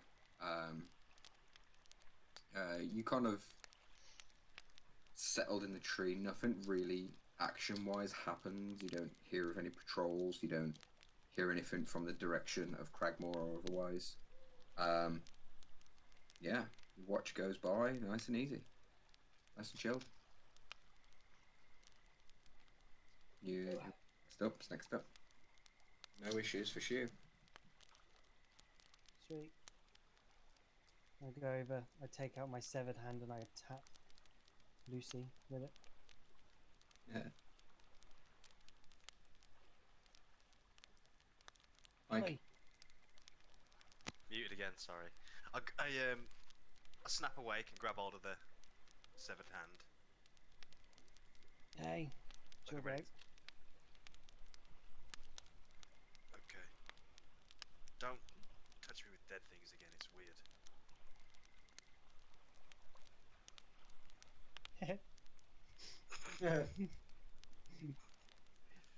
Shoes just learned something interesting. And it walks away and takes the hand with him. cool. I'm gonna wake Grib up and make him do a watch with me. Okay, sweet. Go ahead and roll with advantage then. There's me rolling for Grid.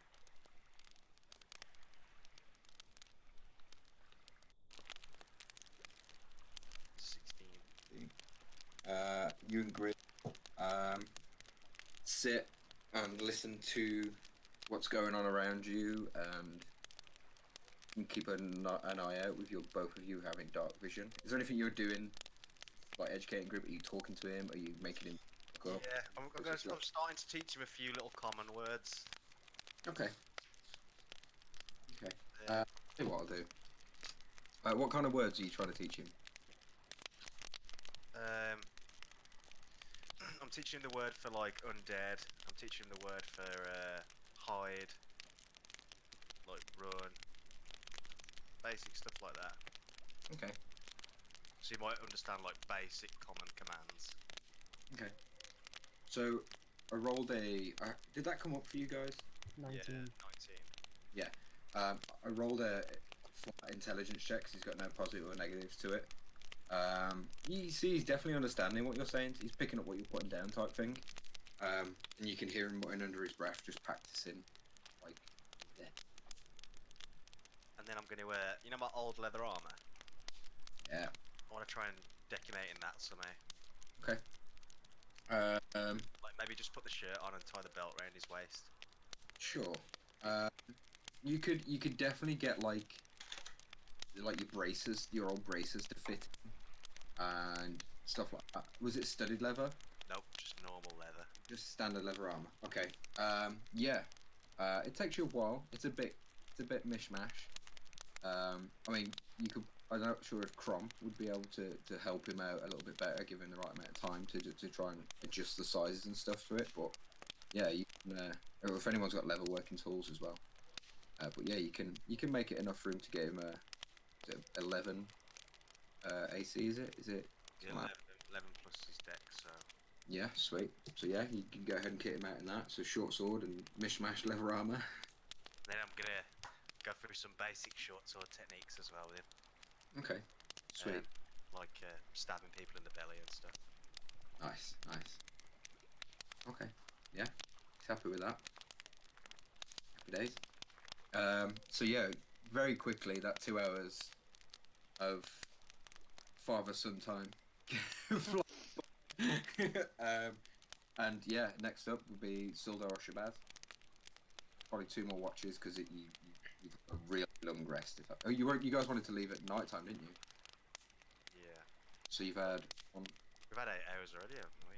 yeah. So you could all get up now if you wish, and it'll be about 4 o'clock in the morning. It's been about 4 hours since 5 hours since the patrol left. The horn went off. Grib, wake the others. Wake up, others, and wave into the tent. Okay, Gribs like smiles at you, and he goes along, goes to Shabazz, kisses her on her forehead, giggles, and runs off. Goes to Shu, pulls his tail, and like pulls you out. Like, are you in a tree, Shu? Always. Yeah, he kind of pulls you. Do you know you kind of feel like you're about to fall out of bed, but you catch yourself? Kind of pulls your tail, and you do that, and then he goes up to Crom, and he's just like ruffles all Crom's beard up, puts it in. Grib puts all his beard in his mouth. Like, so he's got like a mouthful of Crom's beard. He goes. I wake up, see that, and try and headbutt him. Roll an attack. With anything or just?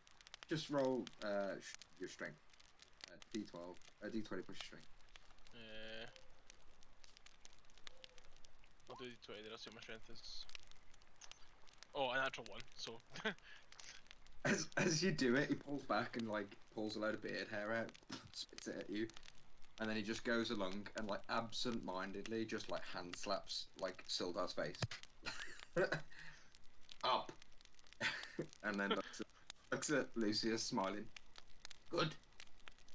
I like do the Darth Sidious nod. Yes. Good. Do it. Execute the group!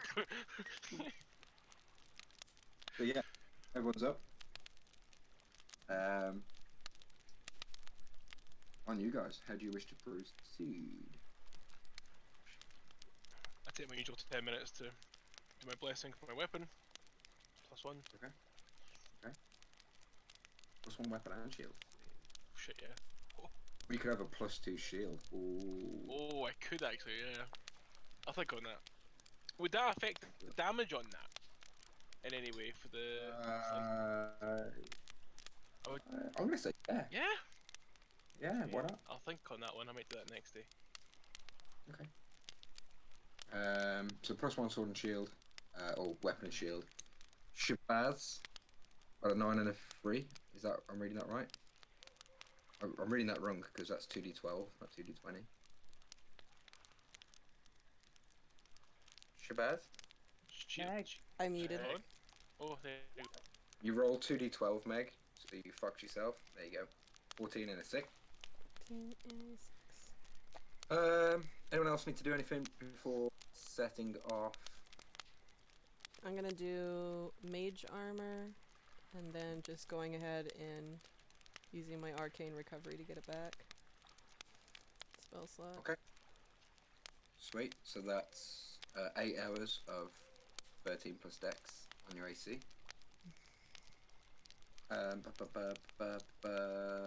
So yeah, we good? Good. What's your order of march and how are you going about this?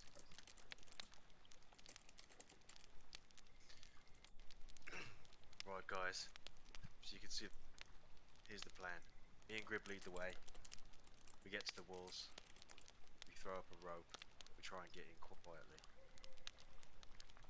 Just to let you know, I heard a war horn last night. They sound organised. It's not just some random band. Well, the way I see it, if we can get in without raising any alarms, then we've taken away the advantage of their walls. We're Okay. gonna have to fight them eventually.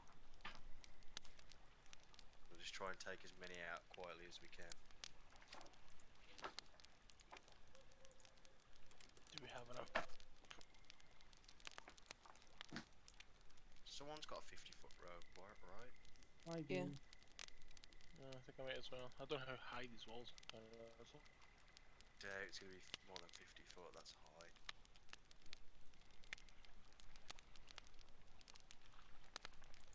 That's like it's like a 15-meter high wall, man. That's like it's like 8 stories. And I did attune to the wand, by the way, just in case. Okay. Okay. So you can go ahead and use that. Yep.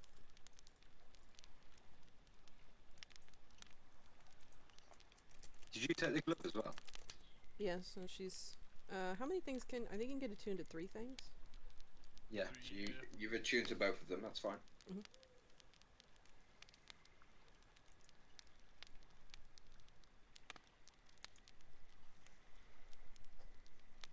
Cool.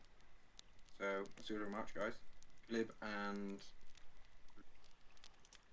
then I'll be nearer the back, but the sneaky one's got front.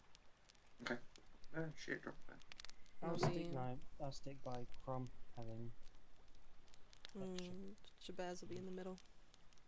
Shabazz and Sildar in the middle.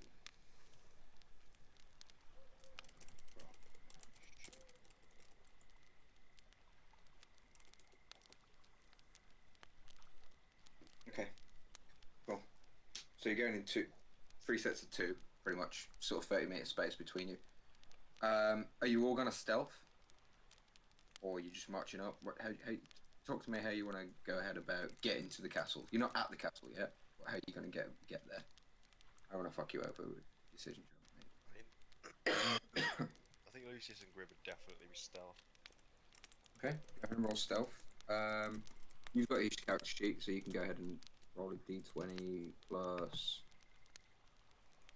For his stealth, I think is 7. You've got to be sneakier than me. Goblin. So roll 1d12. So Glibby's doing an 11. Oh, you're back, food. Lucius is doing a 19. He's not better at stealth than me. Damn it.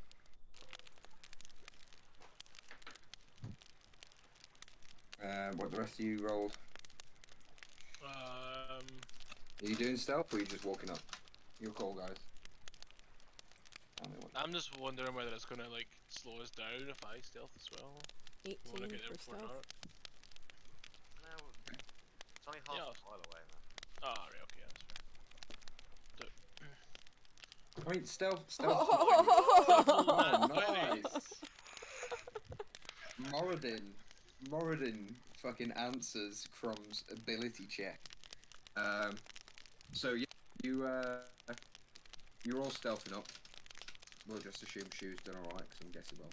So yeah, by this area of your stealth check is more about just probably leading the way with Crom's advice, by the look of it.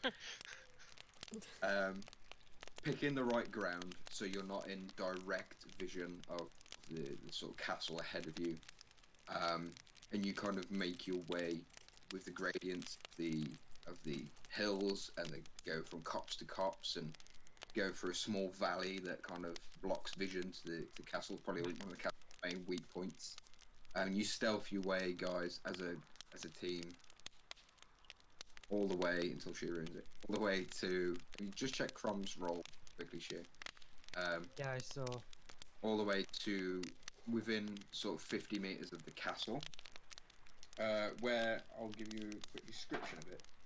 It's described castle. It consists of 7 crumbling towers of different sizes and heights, but the upper stories are all varying in states of collapse. A short flight of steps leads up to a main terrace in front of the main entryway, past the wreckage of a pair of sundered doors that lie shadowed in the hallway. So the 2 main doors have just been collapsed down, and you can see inside. Rounded towers loom over the entranceway, with dark arrow slits looking down onto the terrace. So it's called Cragmore Castle, but as you get closer, you notice it's actually more of just a well-fortified tower structure. There is no outside wall or moat or drawbridge or any of the typical castle features, but it is heavily constructed, but definitely past its best days, as these 7 towers, most of them have crumbled into absolute collapse and ruin, falling inside itself almost a lot of the time. So if you look, you see a terraceway, sort of a flight of stairs that goes into like an open sort of terraceway outside, with a tower on either side of this terraceway with arrow slits sort of on the sort of second story, and then inside where the 2 main wooden doors are, they hang in and are open. There is tracks around. You could go and explore around the castle, and what you can see under the cover of darkness. There's a bit of moon and starlight, so there is a bit of light for all. As it counts as darkness. So yeah, to do.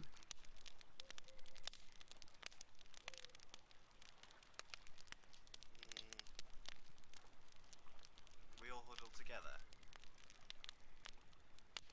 Like, kind of looking at it. Guess so. Guess so. As I'm sneaking along with Crop, what do I say? Crop, what time did you hear that horn?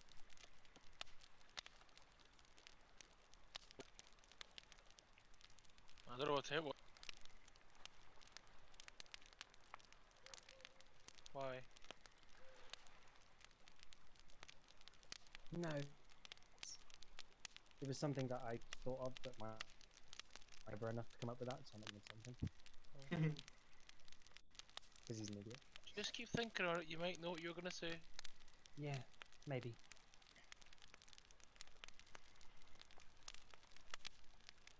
Well, guys, I don't think we should go in through the main gate, even if it's open.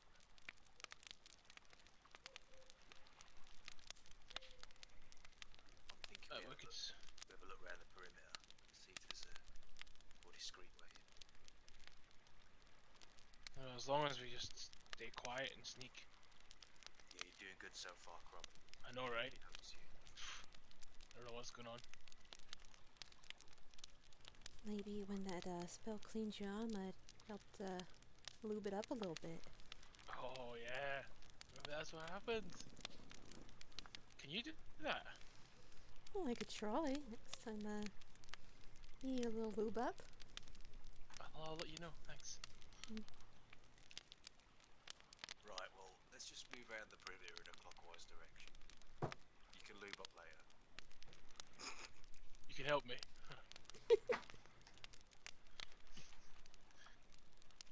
Clockwise direction. Yeah. Okay. So as you look at it, you'll be going around the left-hand side and making your way around. I'll keep your stealth rolls because you haven't done anything apart from chatter that would affect them. There is not much to hide behind, so it's more of a case of keeping a slight distance from the walls, or you can either get right up against the walls and really sneak around, or it's of going from kind of like outcrop to outcrop of bushes and rock features and stuff like that. So how do you guys want to go about stealthing? I'd Lucius want to go right up to the walls that no one in the arrow slits. Okay. Yeah, you'll be well below the arrow slits if you're right up against the wall. Just try and look for a place to sneak in or something. Sure. So you push in against one of the towers. You're all going as a group, I guess, kind of like 2 go over, wait a little bit, 2 go over, wait a little bit, 2 go over. Is that what you're doing? Yeah. Yeah. Yeah, sweet. So yeah, you start to Lucius and Glib run over. Under cover of darkness, get against the wall. Look around, the next 2 get there. Then Shabazz and Sildar, sorry, and then Crom and Shu get there. So you all start to sort of shimmy against the walls, keeping as quiet and as stealthy as you possibly can. You can hear some noise from inside the castle, but nothing that is, detailed that you can make out what's being made or done or said. And as you creep round, further, you get to 1 second, like the northern point of the castle. The tower has almost completely collapsed, although the ground floor still has a little open space. Rotting crates and ancient barrels that you can see. You kind of look up this kind of like stone, broken. Imagine like the tower was crumbled and collapsed and made like a slope of rubble that you can kind of climb up. Inside, you see like a room, and you can see loads of ancient, like broken down, rotting crates. And from your angle you're looking, you can see it's kind of like a provisions room or an old provisions room. You can't really see much, but it's definitely a way in. But you would have to go up this kind of rocky slope to get up there, or you can continue round from where you are. Lucius is gonna like put his back to the wall underneath the opening. You like do like the leg up with your hands. Where you like Oh, yeah, put yeah. your hands together. How do we like shoot? You're up. Take a rope. He's super good at climbing, right?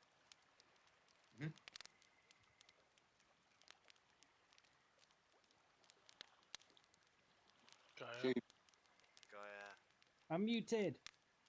What's that? Sorry, yeah, I was like, yeah, I'll run up. I'll take your boost and throw me up with a rope. Sure. So you start to climb up this like sloped, broken down tower rubble. As you get closer up, you can see in the room a bit more. You see like a heavy curtain blocks like a crumbled area to the south of where you're looking in. So you're coming in via the north, and you can't see any more south. There's an intact door that leads to the east of this room, and to the north is the passage that you're climbing through. Give me a second. I will bring you onto a map and show what that looks like. I love me a good map.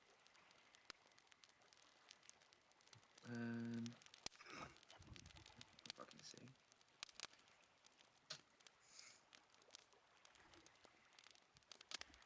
And then reveal areas.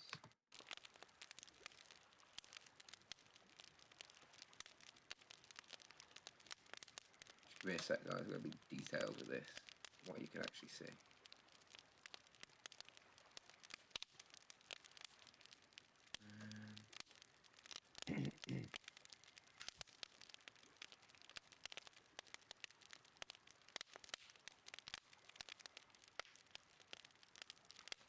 And this is the direction we came from.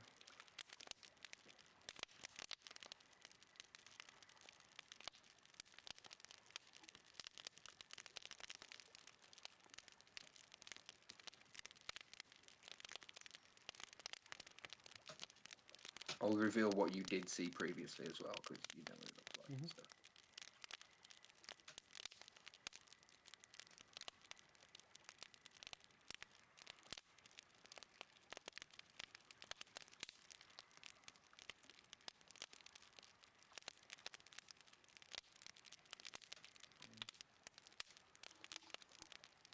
I think that's it. I don't think there's any spoilers that I've revealed fucking accidentally. Okay, so I'm gonna need to bring your tokens on so you guys know where you're going. So if I put Crom, oh no, stop, that's the wrong button. Fuck, god damn it, die. Right, I'm gonna put Motu there, and then bring you guys onto the map, and you can just position yourself as and where you should be. Okay, we're not on the map yet. There we go. No, it's wrong map. It's the old one. My hand Oh, died. there's a lot of dead goblins in here, guys.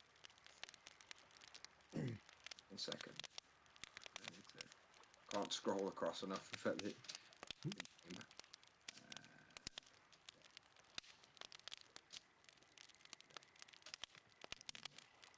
okay, so top center of this map that has been revealed, you can see Motu's little figure. Yeah. Right. If Crom, Shabazz chucks themselves there, and then I'm gonna quickly get a little glib token. I'd probably be like there, right? 1 sec. Yeah, you're I looking at imagine I'm like here. shoes inside, yeah. 1 second. And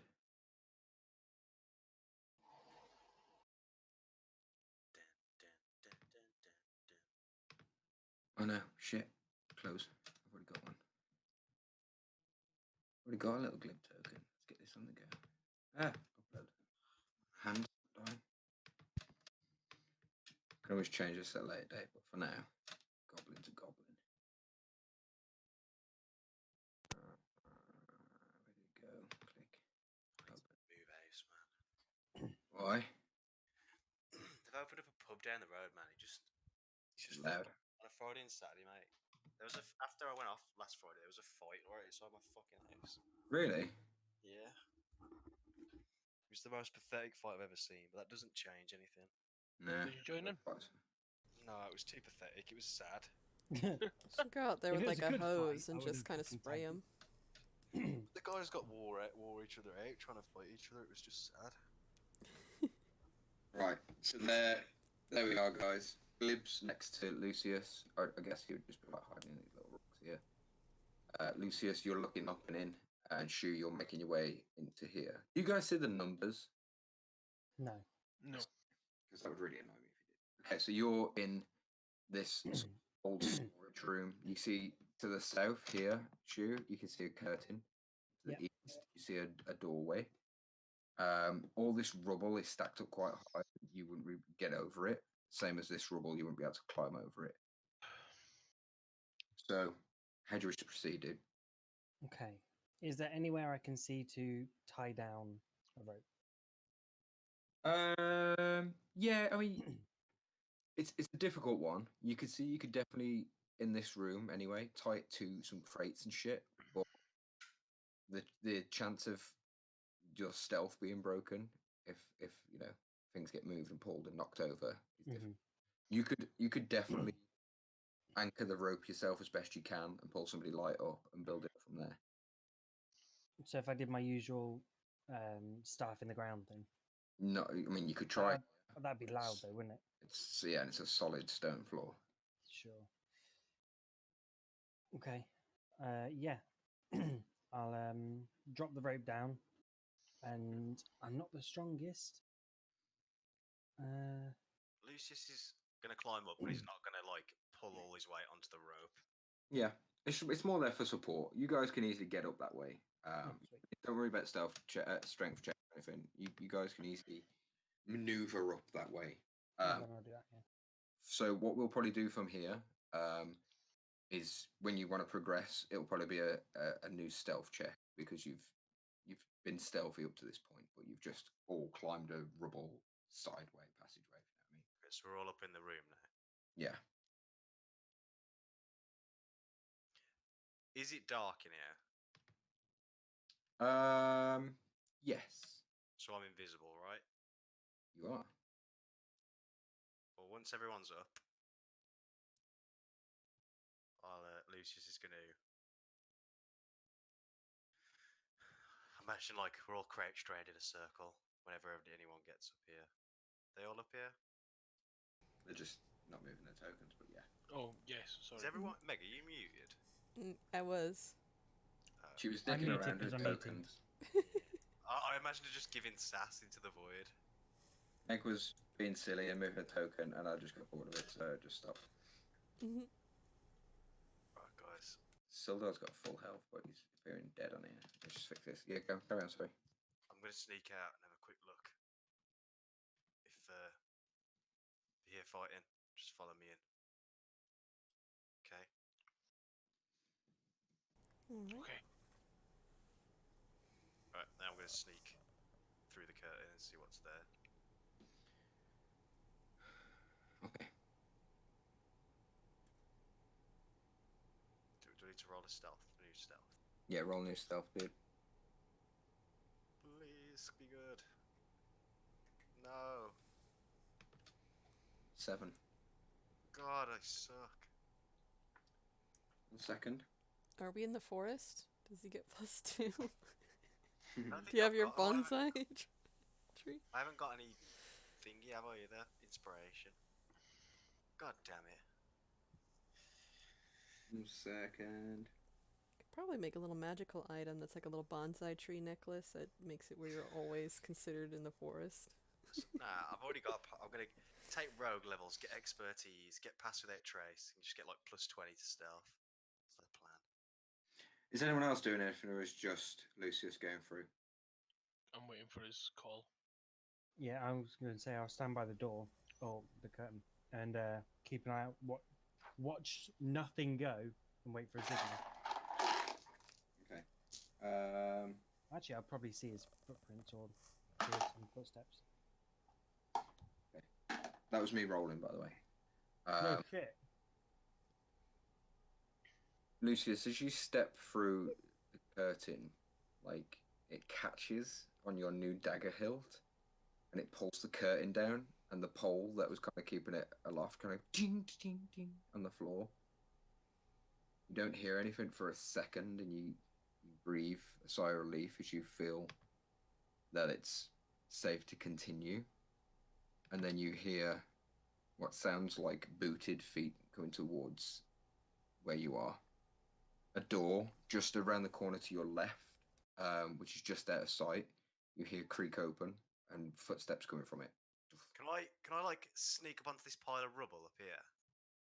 You can certainly try. Go ahead and make an acrobatics check to see if you can get up it. Do I hear these footsteps coming? God damn it! No, you hear Lucius stumble down a shit ton of rubble, and at this point, two hobgoblins rushing out of a door. I need you all to roll initiative. No.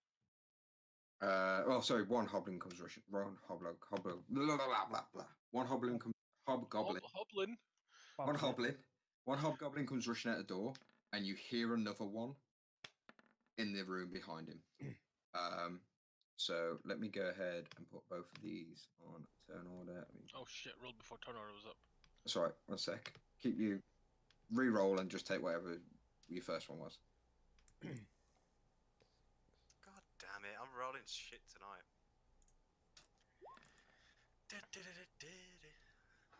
I've got +5s, and I just can't get above a 10.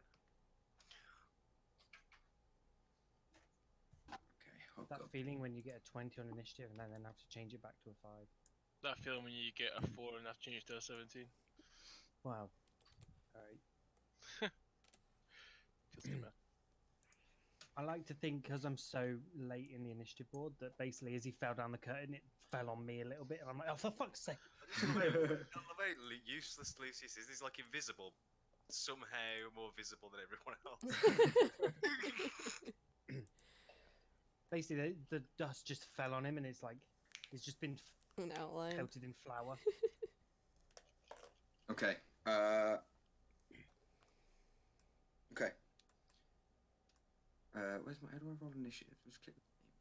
Sweet. 1, 2. So I got a 17 and a what? A 15. Okay, so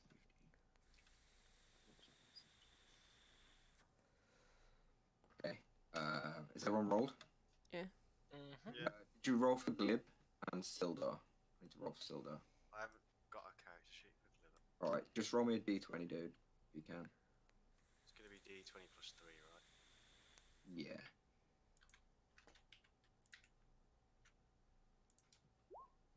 Yeah, he's on the same initiative as me.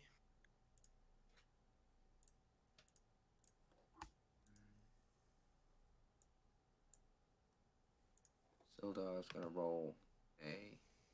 I don't know what I rolled. Somebody tell me what I rolled. No. Oh, is it not showing up? God damn it. 18. Oh, it's already come up. Oh, that's cool. It's on turn order. Alright, is that everyone? Sildar, Glib? I didn't roll Glib, did I? Let me add Glib's token. What did he roll? What did you roll for Glib, Mike? 7. 7, yeah. Oh, man. I'm not rolling above 10s today. Okay, sweet. So, top of the round, Shabazz, you hear all this noise. You hear Lucius behind the curtain shovel down there, and as you hear a very goblinoid sort of deep, gruff, God is nigh, Ira! As you hear what seems to be a battle call, sort of behind the curtain. Alright, so I see him coming around there. And I am able to see the dude, right? No. There was a curtain in front. Oh, the curtain fell. Yeah, you would Yeah. see him. Okay. So we're gonna go ahead and play with the new wand. Sure. I'm going to, let me see what this does. In fact, she's gonna just cast it and see what it does. That's how it's gonna roll. Ray of Sickness, At first level? first level. Yeah. 16. Where's the character sheet gone? You see as like he comes around the corner. He's in chainmail, red face, like hair tied up in like this warrior's knot, long short sword. As he draws the short sword with his right hand, he sees this beam come out of your wand, and he just raises his shield in front of his face. Your beam of this oozy, liquidy, arcane blast hits his shield and just dissipates around him. He shrugs it off and looks at the group, just growling and snarling, spittle everywhere. That doesn't hit. Okay. So no idea what that is. And I also updated it where it's not just 6 feet. Oh yeah, I think it's 30 feet, 60 feet, right? Yeah, it's 60. I just forgot a 0. Cool. Well, she's gonna just try to get out of, is there any way to duck behind, like, this stuff back here? You'd have to go downhill, Oh. falling. So Alright, well then I'll just stay in the back of everybody. yeah, you guys are pretty exposed in this room. That's how it's set up. So yeah, it's kind of like drops down below you, Shabazz. I mean, you can hide behind the crates and the barrels and shit if you want to hide behind shit. Mhm. Anything with Motu? Motui's gonna be even better hidden. Okay. Brings us to Sildar. Sildar is gonna draw his sword, and he's gonna run through your guy's space. 5, 10, 15 to this guy, and he's gonna go ahead and launch his longsword attack. Why did I get rid of his character sheet again? God damn it, Lewis. Sorry. Oh yeah, same name. Are you fucking sorry? For a crit, that doesn't do fucking 4 damage on a crit, surely. I put that in right. That sucks. You roll 2 1s or something. 1d8 plus 1. What? Oh, it hasn't done the crit damage. Is that right? It's rolled 1d8 plus 1 plus 0 equals 2 plus 1 plus 0. Well, it sounds like 3 damage to me. Math what? It says 3 damage. Oh, because it's rolled to GM, sorry. Right, he rolled a crit, and it's rolled a 1d8 plus 1, which would be double the dice, so I rolled d8. So add 4 to this. It's 10 damage. Crit. Hobgoblin. So Sildar just rushes up, takes his sword one-handed, because he only has one hand, and just thrusts it into the stomach of this hobgoblin for his first attack, pulls it out and spins around for a second attack. For a 17, and somehow this goblin just raises its shield, just knocks Sildar away. Goblin is just like coughing its own blood up, and it looks rough already, but Sildar's hit it well. Brings us to Crom. Battle music, Shu? What? Battle music, got any? Oh, yeah.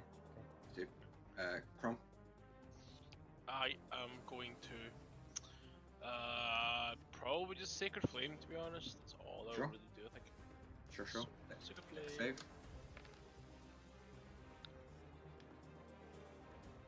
Oh no, he's not saving that. Yeah, as he like smashes the shield against the longsword of Sildar.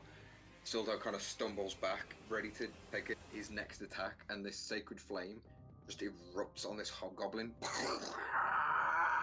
and you hear him scream out in pain, and he dies. Dies. Wow. Yeah, hit point left, so. Yeah, just burning in a corpse of radiant fire. Sildar just spits on him. That was his turn. And next, so it's you, dude. Any of else? No, I assume everything is done. Well, Yeah. I am my turn. Cool. The hobgoblin is dead. It brings us to the second hobgoblin, who has just seen his mate die, and you don't know where he's going. But his action is gonna be just in earshot. If Shabazz, Shu, and Crom all roll me a perception check, please. Free of charge. In fact, no. What's your passive perception? 12. 11.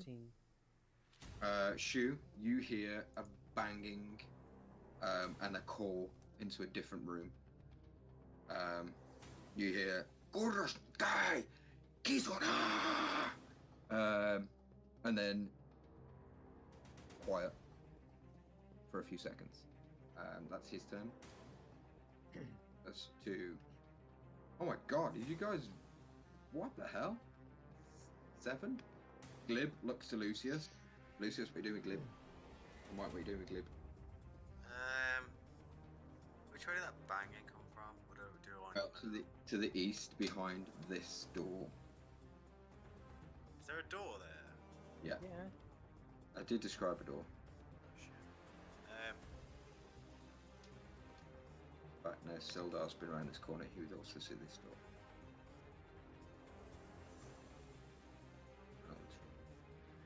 Suppose I'm gonna my bow and arrow out and Glib faithfully by my side. Try and open the door. Okay.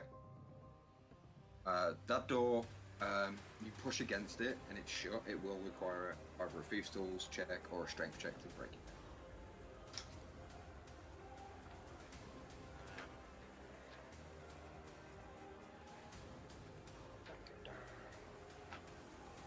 You know it's a solid door as well.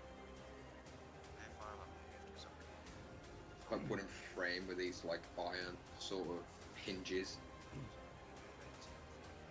Right, I can move to there and check that door. Is that door open? That door is already open, yeah. What's inside? You see inside a collection of bedrolls, a small brazier, and just to the north of where you look in, there's also an arrow slit that you can see just out of. Collection of rubble, a door to the south, and just sort of around the corner where you can just see the flapping curtain as you look in the doorway. Looks like somebody's just ran through it. Let's see how far I've moved.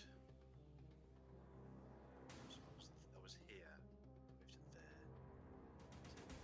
So I've got another 10 foot. Mhm. Shit. Yeah. Uh, You could probably come to here, and that'd be where you are looking now. Be best look through the curtain, okay, I'll move to there then. best angle. Yeah. What do I see? You do see the curtain flapping, and you just make out through the curtain. Just about, it would be, Yeah, I can see him. yeah.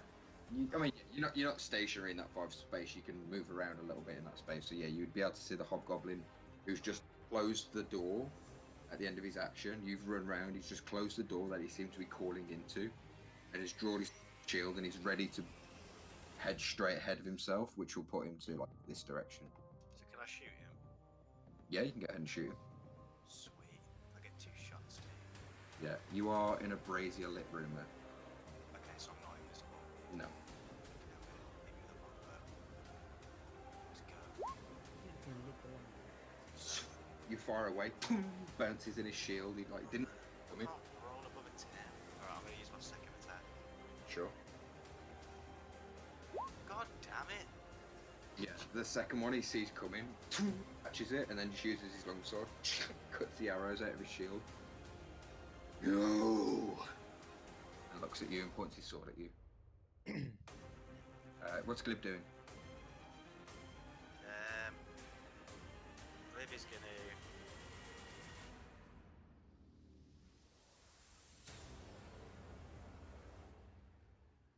Glib's gonna be like right in the doorway here, holding an Can- action. You can move his token, right? No, Okay, give me a second. Just be easier if you can control him.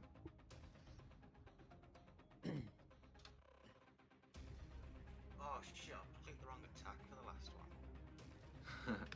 I didn't mean to sharpshoot the last one.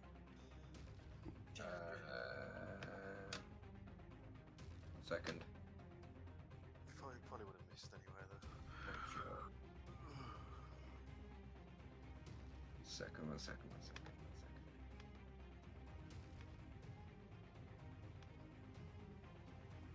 Okay. Try moving him now.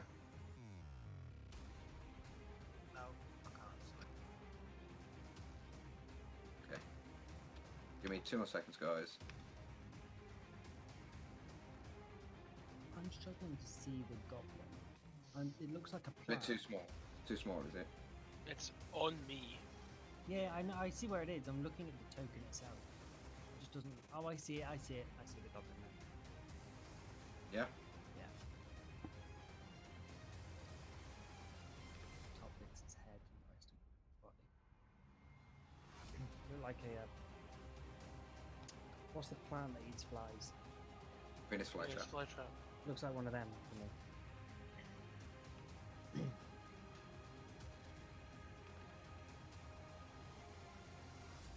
Put him there. Can you move him now, dude?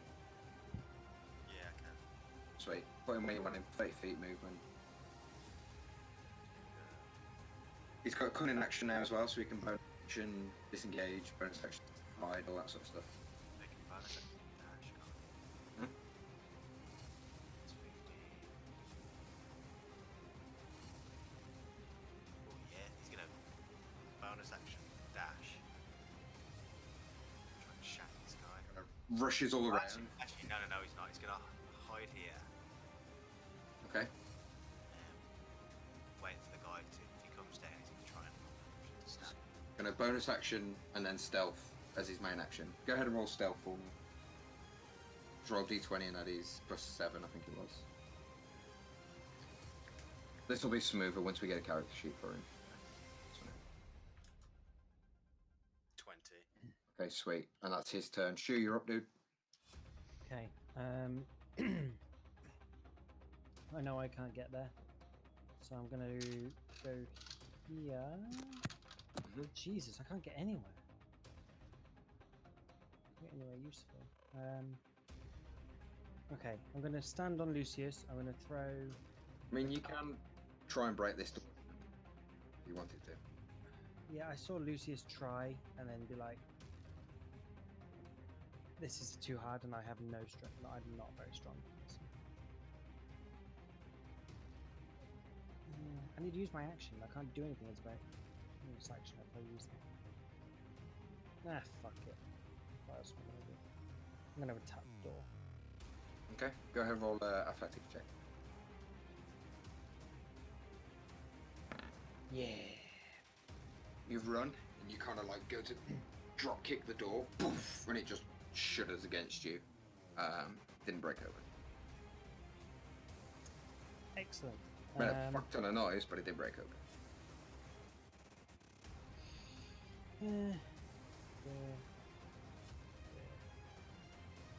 Oh, is that another curtain? Yeah. Okay, I'm gonna run to there and look through this curtain. Okay, make a perception check.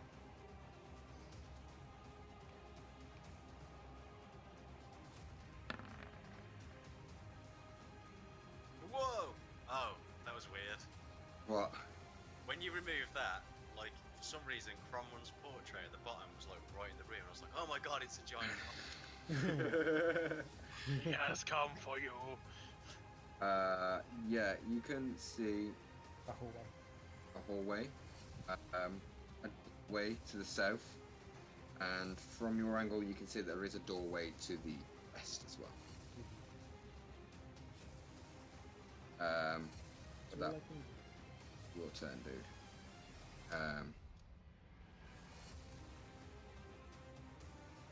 And that brings us to Shabazz. Spains.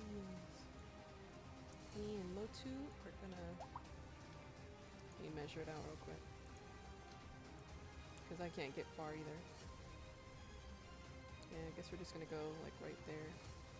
Yeah, it's fine.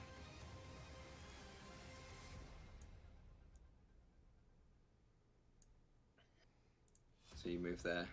Anything else? And I'll ready an action to cast Chilling Touch if I see a target. Okay, cool. Brings us to Sildar.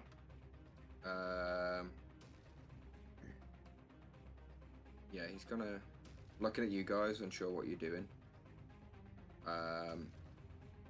He's gonna 5, 10, 15, 20, 25, 30. You can get in the room with a hobgoblin. Seeing Shu fail to kick the door open, he's gonna go and run and make an attempt on that door. And fails miserably. And then steps back. That's his turn. Crom. That door is gonna be our new party member. The tank. I was gonna try the door as well, funnily. Do it. I was Yeah, gonna. roll Someone's six. got to. I was gonna take a run and kick at it, just try. Yeah, fine. Go ahead, roll athletics. Oh, Just it's so not- you know that Sildar only rolled a 6, so it's not like he completely like. Yeah. Whee! I'm trying to headbutt the door. Can I just roll a check just to see if she would have been able to No. do it? No, Crumb, you run and like full on throw your body against the door, but you misjudge it and you clip the wall mostly. You're like, "Ah, ah, man, it's bad." But no, you don't get through. That's your action. And actions movement. Did I get well? Right. Okay. You move what was 10 my- feet to there. 10. I've got another 15. I'm gonna. So with 15 foot, I can get to there. So I'll start moving that way then. Okay, cool. And that's Brings us to the last hobgoblin who has been shot at through here. 5, 10, 15, 20, and he's going to go ahead. Not seeing Glib at all, he's going to go ahead and roll some attacks against Sildar. Silver. Lucius, sorry.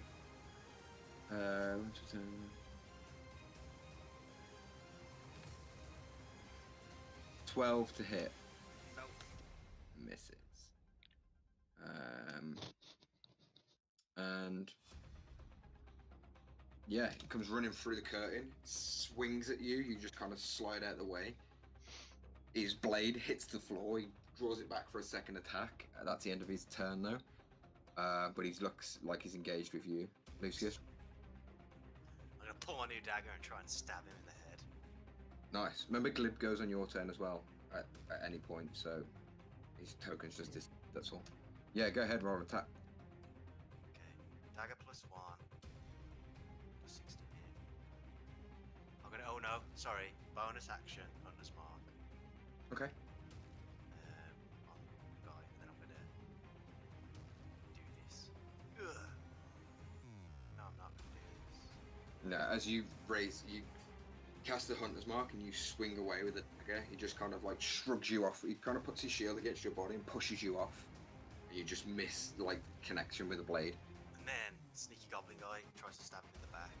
Sweet. Go ahead and roll an attack for Glib is +5 to hit with advantage. Yeah, that's the same as martial arts. So Yeah, you choose yours, yeah. And then he can Fury of the Small as well for an extra 2 damage. And 17 to hit. 17. Glib jumps up and the goblin just turns around and kind of like shunts him with the shield. The hobgoblin just pushes him off with his shield. As he just must have heard Glib jump in the air. Standing ready, facing both of you to see who's next to attack him. He's standing at the ready. Could Glib use a free action to interact with an object, or could I do that? If you're a thief, you can, but I don't think you can. You could interact with an object for free, or is that not free? Let me double check. Because I want to flip that brazier into him. I think that's a thief's actual skill. I thought you had a free action to. I think that's more for like opening doors and stuff. Oh, is it? Let me check. I don't want to fuck you over. I've got PHP right here, so. I don't want to derail everything.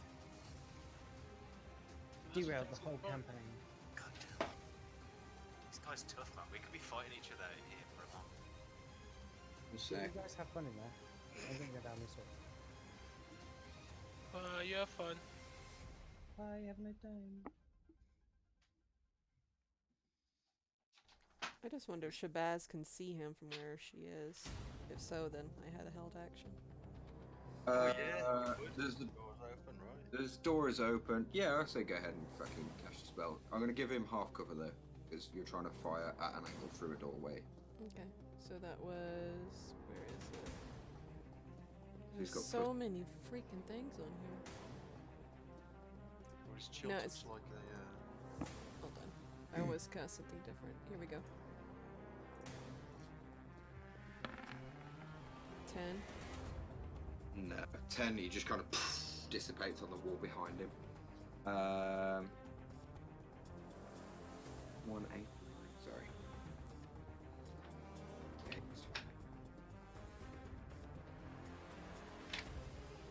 Totally not going to use the wand.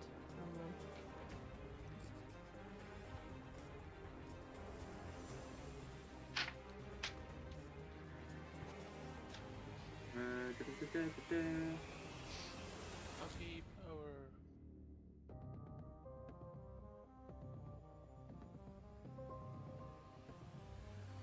He can bonus action to do it. With his cunning action. Oh no, he's already used it. On this turn? I think he had to dash to get it. No, this That is was- his turn. Oh no, This this is is no turn. Okay, then Yeah. yeah.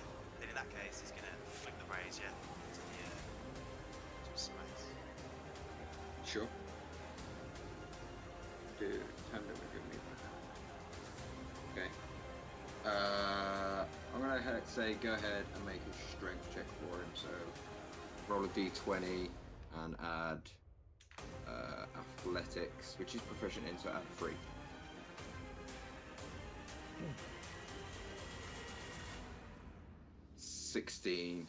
Yeah, he's strong enough to flip it. And the hobgoblin, I'm gonna give a because he's defending against 2 people, disadvantage dexterity save for 3. Let's go ahead and give him. What do you reckon? 3d6 fire damage? Yeah. Yes, cool. Or 11. As Glib squats right under, puts his shoulder against the brazier, and then pushes all his might and all his strength, throwing hot, burning embers and coal that just sear and burn away at the flesh of this hobgoblin, and he just erupts as the oil in the brazier just covers him, and he sets on fire and burns standing in front of you, and eventually his screams turn to nothing as he takes 11 damage, and that's how many hit points he's got. Glib's like thumbs up to you, like yeah. Awesome. But we know that he was. Banging on that door, right? We do. So, staying in initiative, Shu, what do you wish to do?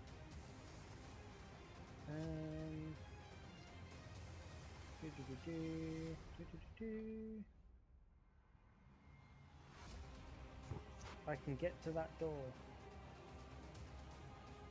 Is the door closed or open? Which door, sorry, did you point at? That one.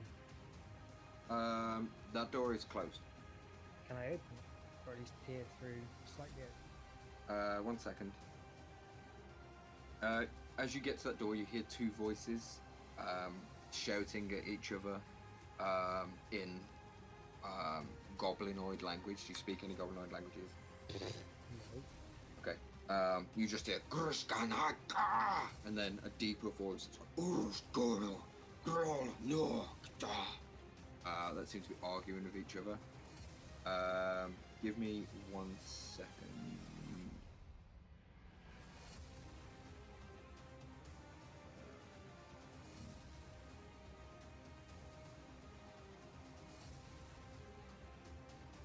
Okay. You can. The door isn't locked. You can open it if you wish. You can see it's not locked. It's just locked, if that makes sense.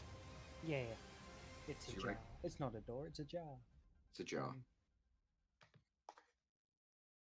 I would like to. If I look behind me, that door that's locked, is there a key in it, or is there? It's like a metal bar, like a wooden bar. Fuck, I used all my movement.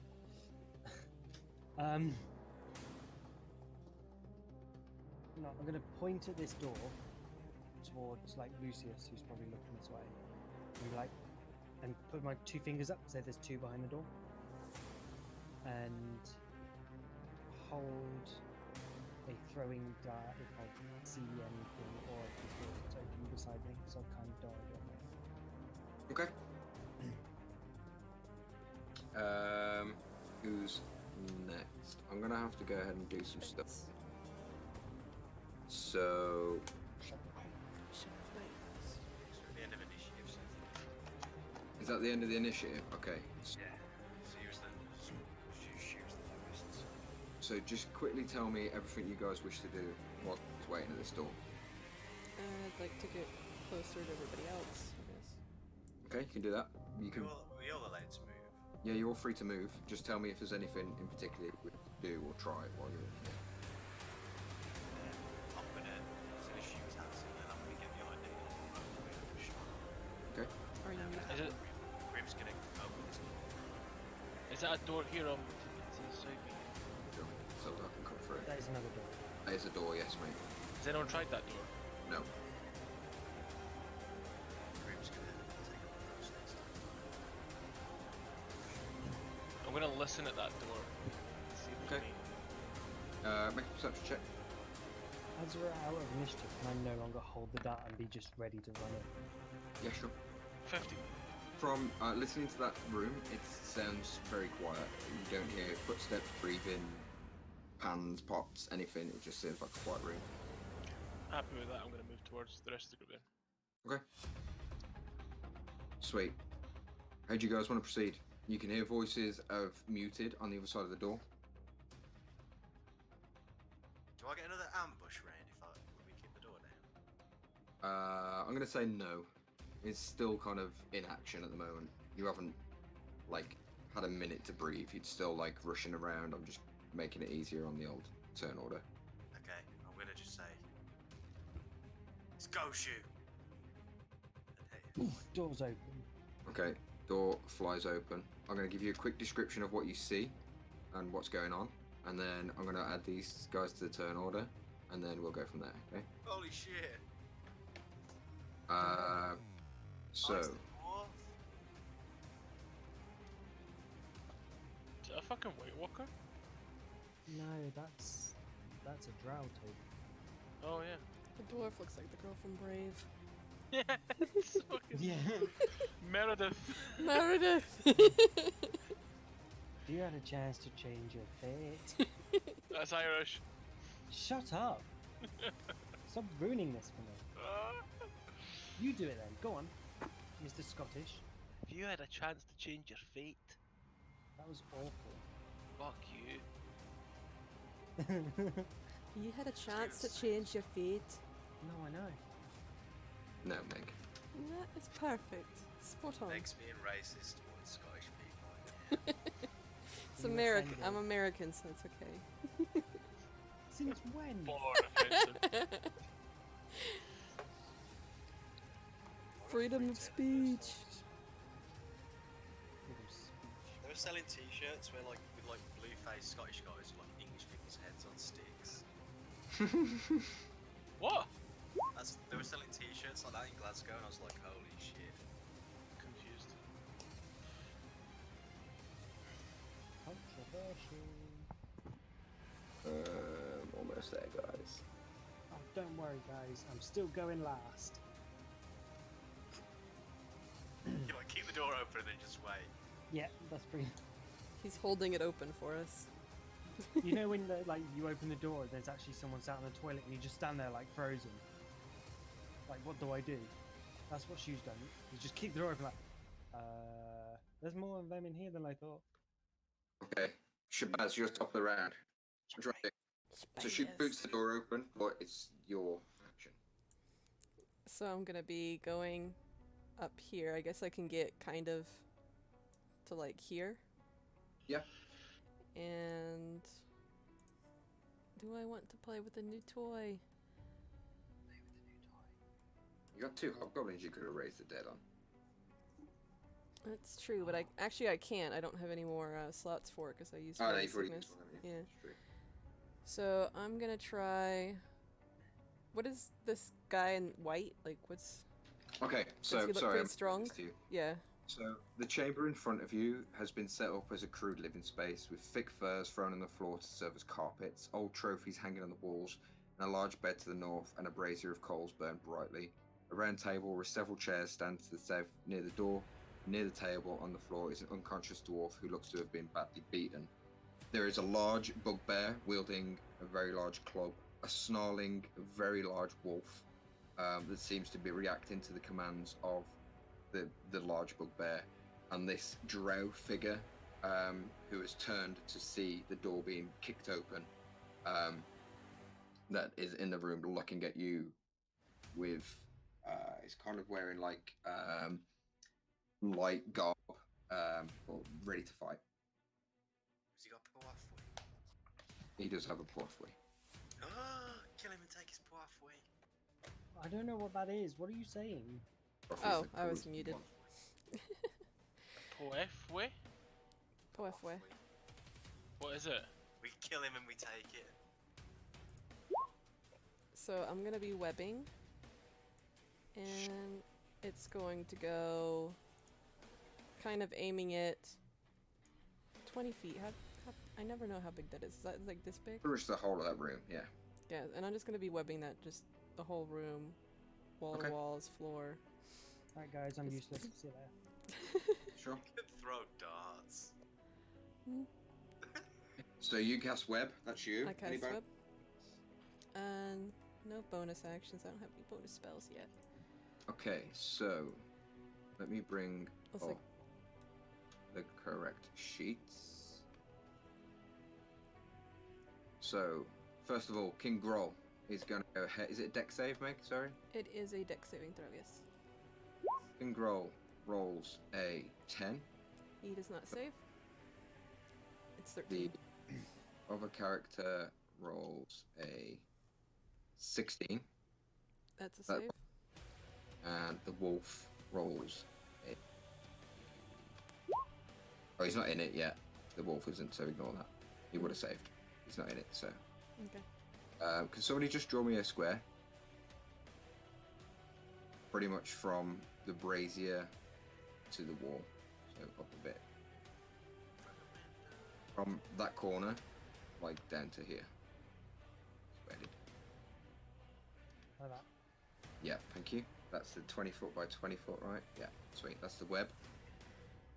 That's you. Sildar is up, and we'll have to get through all of you guys to get in the room. So it's going to draw a crossbow and take a shot at that guy.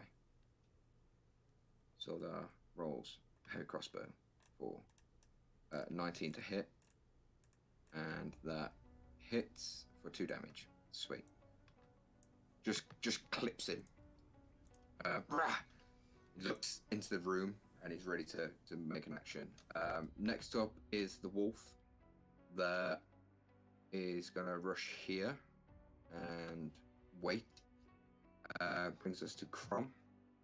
He's got to make a deck save when he goes in with. I already made one for him, so we'll just use that. I have to keep going on character sheets. Crom.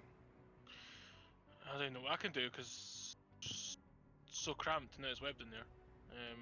You can go into your friend's space, but you have to leave it by the end of your turn. So you could go where Shu is, for instance, and then step into this space. Is that a space area? Because it's still covered Yes, over. I wasn't sorry. sure. Sorry. Right. Okay. All that's.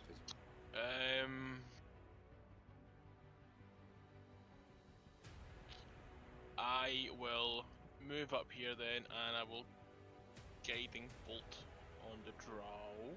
Sweet. Is that a deck save? I think so. That's a tap roll. No, it's actually an attack roll, yeah. Okay.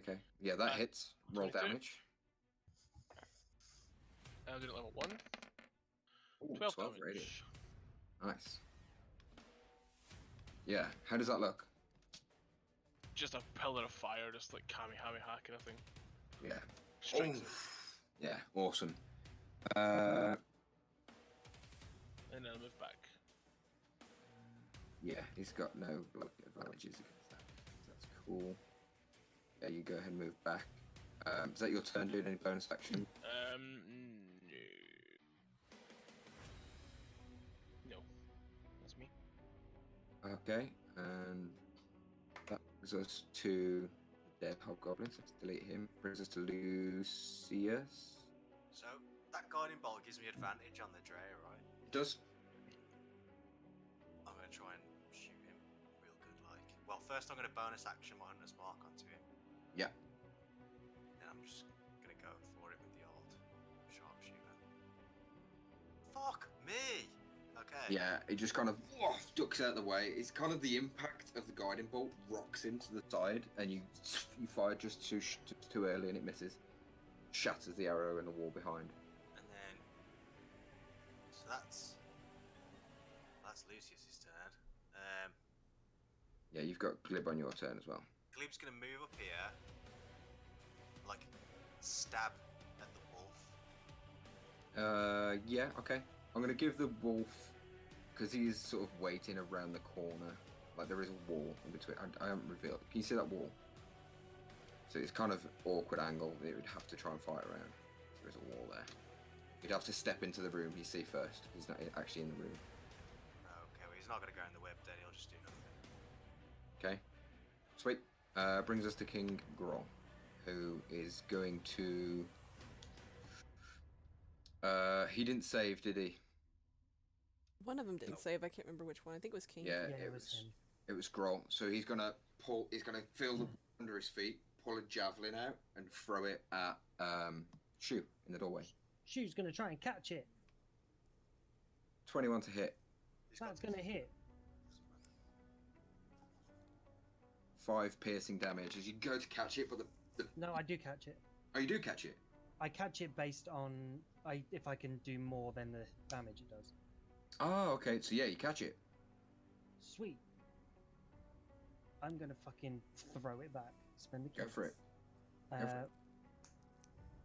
Javelin uses, I think, the same as becomes a monk weapon when I catch It's it. a strength-based weapon. Yeah. Okay. Yeah. And you got advantage because he's restrained. I think it's. Oh, he's restrained. Yeah. Sweet. I'll use this, but you'll have to tell me on the damage. So yeah, that hits 1d6 plus your whatever monk shit you get to add if you get to add any. I don't really know how that works. 1d6. Yeah, it just counts as a monk weapon. So it'd be. Yeah, just that. Oh. 8. Oh, nice. That puts it to. Yeah. So yeah, you kind of throws it. You catch it and just kind of quickly like spin and launch it back at him. It kind of catches him in the top left shoulder. And he takes damage. Second. Oh, damage on his second. Boom. That's his turn. Brings us to this guy who isn't stuck in the muck. But he is starting his turn in it.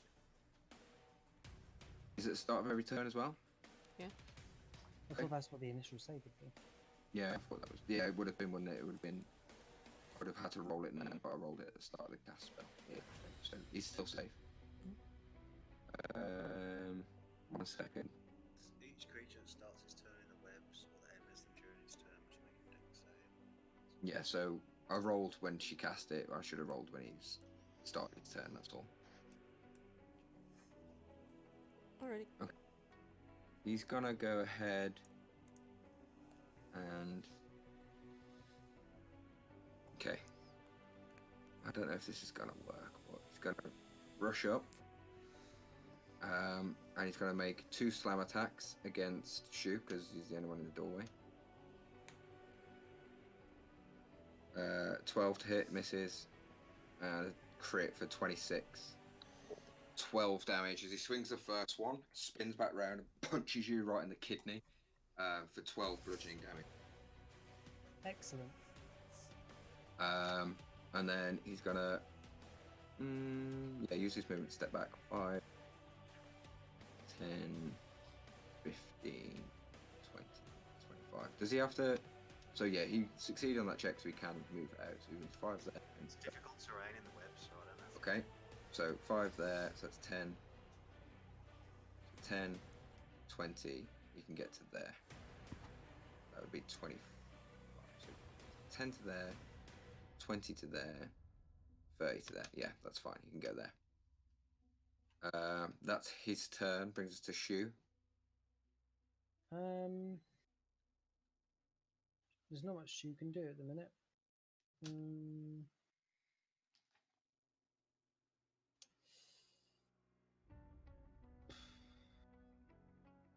If you These go aren't in. even walls. Like, Oh, Huh? I can't meta. Sorry. can't climb along these walls. I'm gonna move out of the way because I don't want to get hit again like that. Okay. And I'll hold a dart if anything comes within range or sight. Okay. Brings us to Shabazz. Alright. So what I'll do is come up to here. And I think I can see them all, right? Mm-hmm. Yeah, you wouldn't be able to make attacks because you haven't stepped into the room. This guy you can't see, and now this guy you can't see unless you step in the room. But this cone would still be good, right? And if you step in the room, this is what because I just said Mike couldn't hit an attack on this guy, so no, because it's behind it. You got to step into the doorway to be able to see into that room.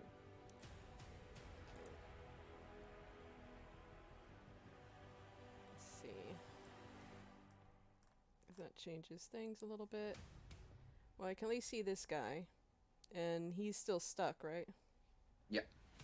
So I'm going to Scorching Ray at him. Nice.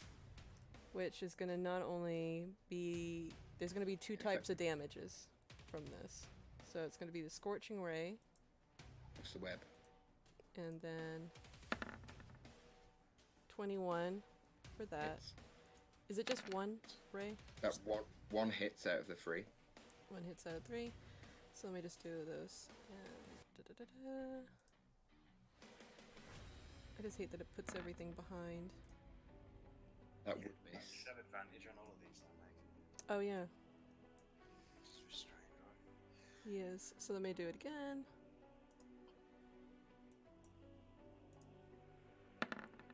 Nope, so that one missed.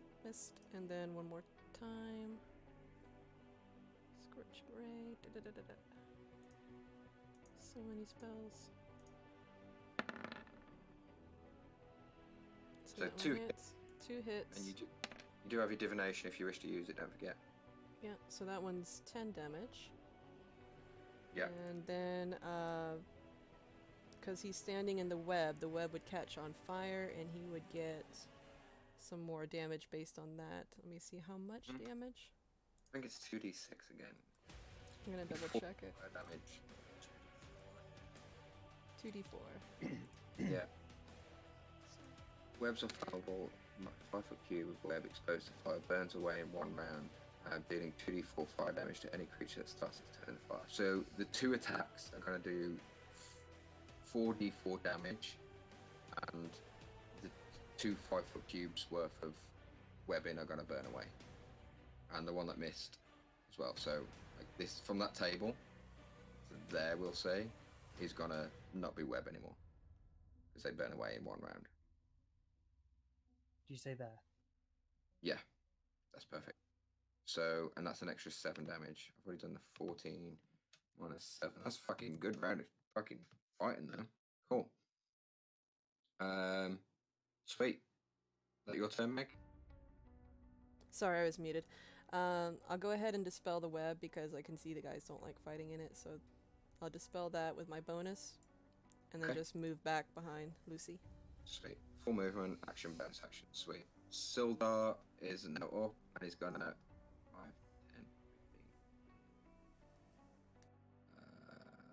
can't see anyone, so he's got to get in that room.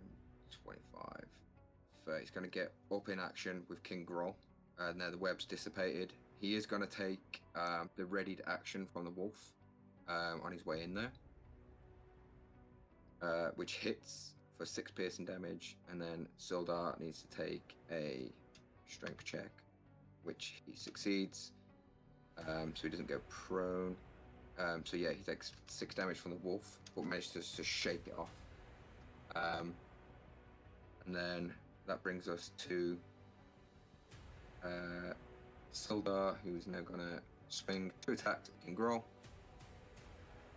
1 hits for 20, and 1 hits for 19 for 5 damage. His attacks cannot be set up properly. 2 attacks, 5 damage. He's only got 1 hand though, so. That's true, yeah. So yeah, swing by at King Groll, getting his attention. Brings us to Snarl, who is gonna rush up and take his turn against Sildar, because he's the only one in the room, and he gets advantage on this from Pack Tactics. Take 15 to hit. I can't remember what Sildar's AC is because he doesn't have a shield. That hits, and then what's that? 6 piercing damage. Sildar's taking some shit, and a strength check. For 7 and misses. So Sildar is prone and getting savaged by Wolf and King Groll. So yeah, Sildar just charges in. You see him get bit by the wolf, spins around, takes 2 slashes, barely grazing at King Groll, and then the wolf like rights itself and pounces back on him and shoves him down to the ground. And he's just mauling away at him there. You're up. Having seen Shu run away, I assume you need some healing, so I'm going to bonus action healing word. Sure. First level. So you get 4 healing. Yeah. I'm then going to move. Let's see. Yeah, I can move straight into the room next to Sildar, and I'm going to attack the wolf with my mace. Okay. Roll attack. 25 to hit. Oh yeah, definitely hits. For 11 damage. I'd have put it That back. can't be right, Yeah. is it? Give it to me. No. 11 damage. 1d8 plus strength. Plus, Plus and then one. plus my 1. Yeah. Yeah. So yeah. Yeah, I'm gonna go down there, love. That's fine, I'm gonna go down there. Yeah, you run in, you smash cream into the side of the wolf, he goes like bounces across the floor. Is that your turn, dude? That's my turn, yep. Okay, cool. Guys, just quickly, I need to go swap rooms because my missus wants to come to bed. So give me 2 minutes, if you will, and we'll pick it up to finish this combat. That's alright. Yes, sir. See if I can roll above a bloody 10. No. You're not allowed to. You have my rolls now. I had advantage and I rolled 2 2s. The Meg You curse. megged it. No! Nobody wants that. No. Oh. That's why I need divination. Alright, love. Bye. Love you, bye.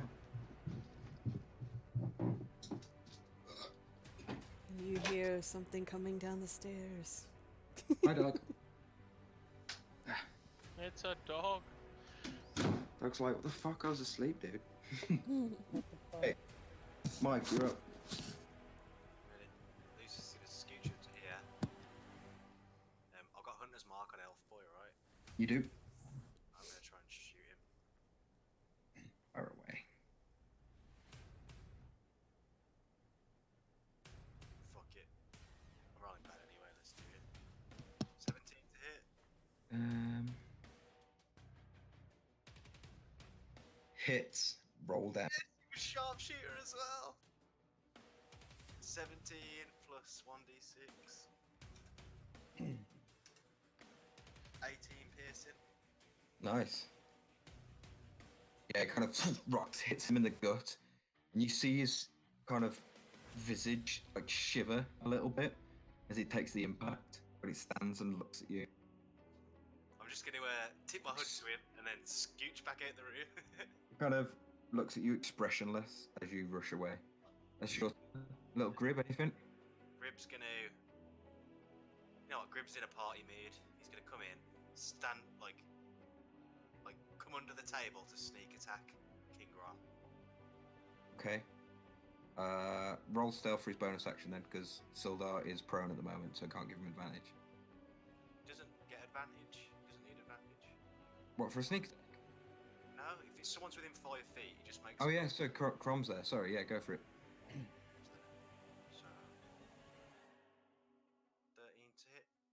Hits, so D6 plus 2D6. I will get a character sheet self. That's cool. Oh, wow. 14 damage. It's like he slides under the table and like stabs him in the kidney. Yeah, slides on the table, stabs him in the kidney, realizes that King Groll is fucking wrecked, pulls a blade out and just finishes him off by just putting it in his spine and kills him. First attack of Grib. Grib's just fucking rogues, dude. Rogues. Oh, is that guy dead? Yeah, he's dead. Oh, what's Grib's gonna just stay under the table? Can he use his? No, he can use his bonus action to hide under. You can, yeah. So bonus action, roll stealth. It's 1d20 plus 21. Oh, he's fucking ghosted. King Groll is out of turn order. This guy now, he is gonna go ahead and fight to the death.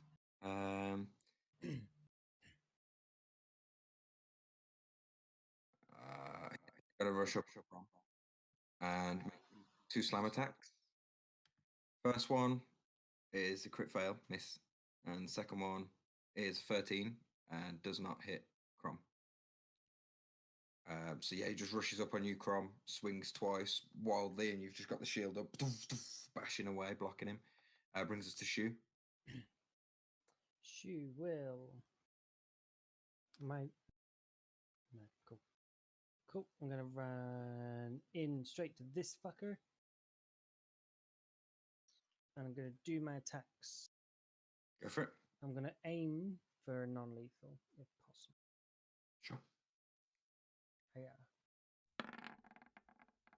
20. Hits. 6. You can't non-lethal a slashing attack. I can use the butt of the staff though, right? Okay. 6 damage. Yeah. First one hits, and you kind of cut across his chest. And then follow up my others. Yeah. 12? 12. No, he kind of shudders back, and you swing an unarmed attack and miss. Okay, last one with the flurry of blows. Please hit. 15? Just hits. Yes. There you go. And he needs to make a dex save or fall prone. Oh, okay. Dex save is. I know he failed. He could fail it. Oh, sweet. He's now prone. He Monk is thing. prone. Yeah, because it has like several things. It's just my monk DC. Looks so funny the way he's big. Like, looks super angry now. He's like, you Okay. what, mate? It's like lying on the floor. That's Shu, I guess. That's me. Brings us Shabazz. Shabazz is going to enter the room, and she is going to toll the dead on the Wolfie. And Wolfie. Wolfie. Okay. Yep. So wisdom save. Wisdom save, and he would take 6. That. A crit success. Damn. You would, and he's not been hurt yet, so Oh, he hasn't? Okay. no, I don't think so. Yes. Oh yeah, sorry, yeah, my bad. Well, Good. he hasn't. Pain. Yeah, Doesn't he take- definitely has been hurt. Doesn't take any damage. Doesn't take No, any that's damage. your turn. That's me. And I'll just move over here. 'Cause this guy- Sildar is gonna get up from prone. Seeing the wolf in his face, he's just gonna go ahead and take his 2 attacks against the wolf. Boom. 14, I think, hits, and 9 misses, but 14 is enough.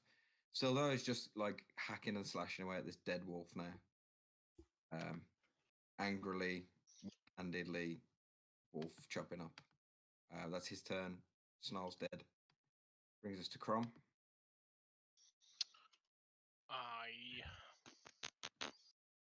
Well, Always prone, remember, if you want to beat the shit out of it on the ground. well, the drow's prone. Yeah. Shit up to the Oh, so yes, yeah, okay. Yeah, I'm gonna smash him. Gonna smash him. Go for it. Smash, smash. You get advantage, bro, because he's prone. Okay, I will get an enemy. That's gonna hit enemy. Go for the crit. Oh my god, he did. Yes! Yeah. Check it. Roll the damage, dude. His head just explodes. Jesus. Oh my god! Ah, Non-lethal, mate. 20 damage. Like, Crom, yeah, you like crush his head in. Do you want to just for shits and gigs roll your shield attack? Bonus action. Oh, I haven't set up. What was that again? Put it down, hold on. So it's same as your Warhammer to hit. It's +1. And it's a 1d6 plus your strength damage. So we'll do. Oh no, what did I do? Slash. You've rolled 20. Roll, yeah, d20. So that'll not hit, will it? No. Plus your strength modifier. What you got? +5 to hit. So that would hit. +5 to hit would hit. Okay. And then the damage was. What were it? 1d6 plus 1d6. strength. Yeah. I love you rolling. You rolled a 20. I know, I was like, what am I doing? Natural 20.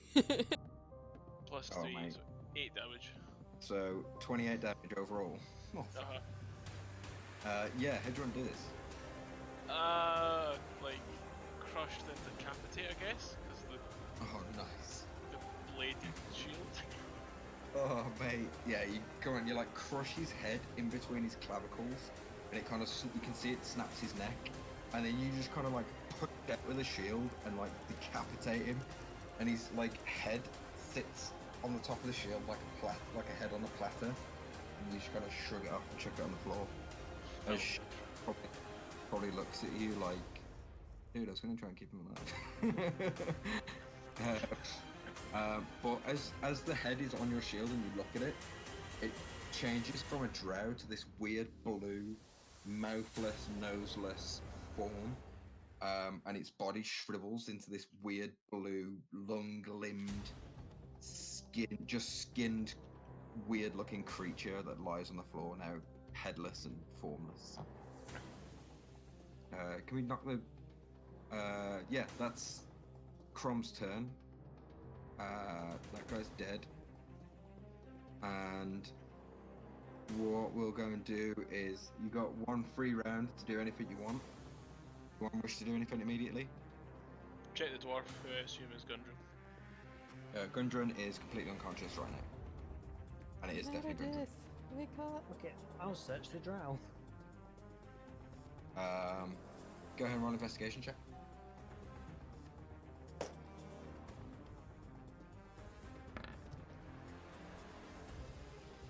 I mean, that's cocked, but okay. You're It's called Well, it's two You're, between 12 and 2. you're really surprised that it's no longer a drow, and it's a formless, weird, elongated body of some other creature, and that shocks you, and you don't find anything on it. I kick the head across the room. It just bounces around. Anyone do anything? I'm gonna walk through going, I want his Pawafwi. Is it like a naked blue thing? Yeah. Imagine like an alien you'd see on TV. Looks like that. Or this is gonna kick its head across the room. One of its Pawafwi. Storm it. It's playing Slam the football. ball behind him. We just like put a ball in its head. I wanted his Pawafwi and then just stumps it and slams the door. Like a kid. Fucks up cool halfway. Okay. Anyone else? Meg? Not really. She's just gonna be like watching them mess around with this head and just kind of maybe throw up in the corner. Oh, yeah. Is the head still the drow or is it the alien thing? It's an alien thing. Oh, okay. A Puafui is like a drow clone elk, Oh, okay. pretty much. So Gundren's still unconscious. Anyone helping him? Anyone doing anything? Yeah, Oh. that's what I was going to do. But Yeah. anyway, He's unconscious. Needs healing. Been beaten to like within an inch of his life. okay, I'll heal him. I shall. What do I want to do?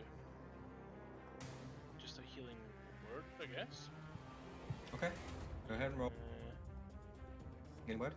Yeah. Where the fuck is it? Shabazz kicks him in the face and uses animate there. 6 healing. Nice. Yeah, you go ahead and cast healing word.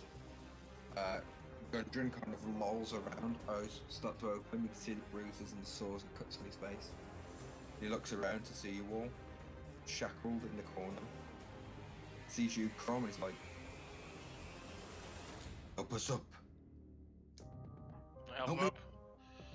You help him up, and he like, you like help him like undo the manacles, and he looks around the room and like panics. Sees King Groll dead, spits on him, and rushes to the bed in the corner and starts looting it. And he starts to pull out loads of things, and they just start rolling on the floor behind him. Anyone that's picking this shit up sees coin purse stitched in leather, like a small sack coin purse. 3 healing potions come rolling from under the bed, and then eventually, like, he stops panicking as he pulls out a rolled tube of parchment, which is the map he was panicking looking for. He opens it up, makes sure it wasn't damaged, and scrolls it back up. "Oh, thank you, Moradin's beard. Bastards could have beat me to my death. I would have told them where it was. We need to go now." And as he says that, Lucius, you hear bum bum bum bum bum bum bum bum bum bum bum, as war drums and a large horn echoes throughout the walls in this castle, and you just hear a cacophony of screeches and screams and goblinoid war cries coming in your direction. And that's where we'll end tonight's session. Run! That's it, dudes. That's for tonight. We just said it. We stumbled into the best possible entrance. You literally Definitely. came in the safest route and the route direct to the king. The king. Spoilers. That was King Groll. Yeah, he said the king earlier. Oh, I thought it was secretly a king. No, King Groll. King Rob died like a bitch. He did get wrecked. Yeah. It's so hard to like have a party like you guys to actually like. I mean, this is the pre-generated. You should be like level 4 at this point, and you guys are wrecking shit.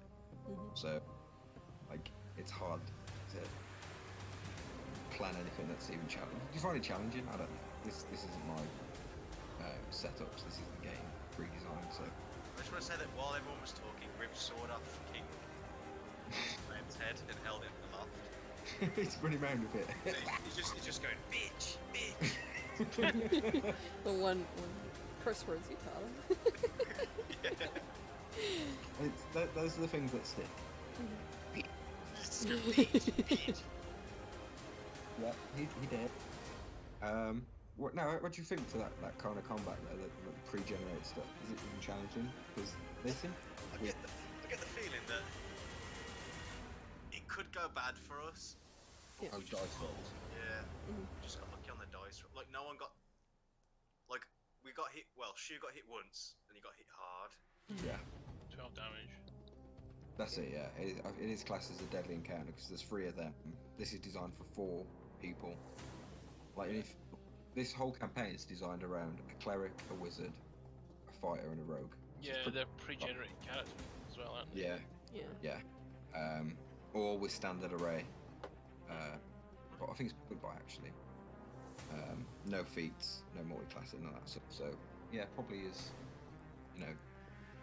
decent on dice rolls. That's fair. We also have 2 extra people in the party, which changes. That is true. Which You changes guys. the action economy. I mean, yeah, it does. It does say about the way things unfold. You can take NPCs with you. There's people that you could have met up to this point and haven't through a different path. But, yeah, it does change the action economy a lot. Mhm. But yeah, sweet. You enjoy tonight? All right. Yeah.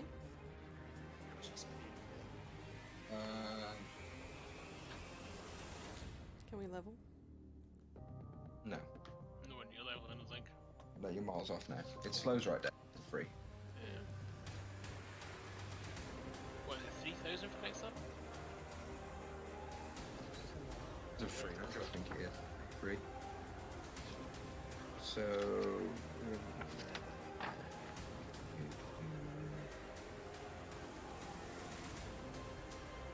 And I'll go ahead and end the stream, so everyone say bye, stream! Bye, stream.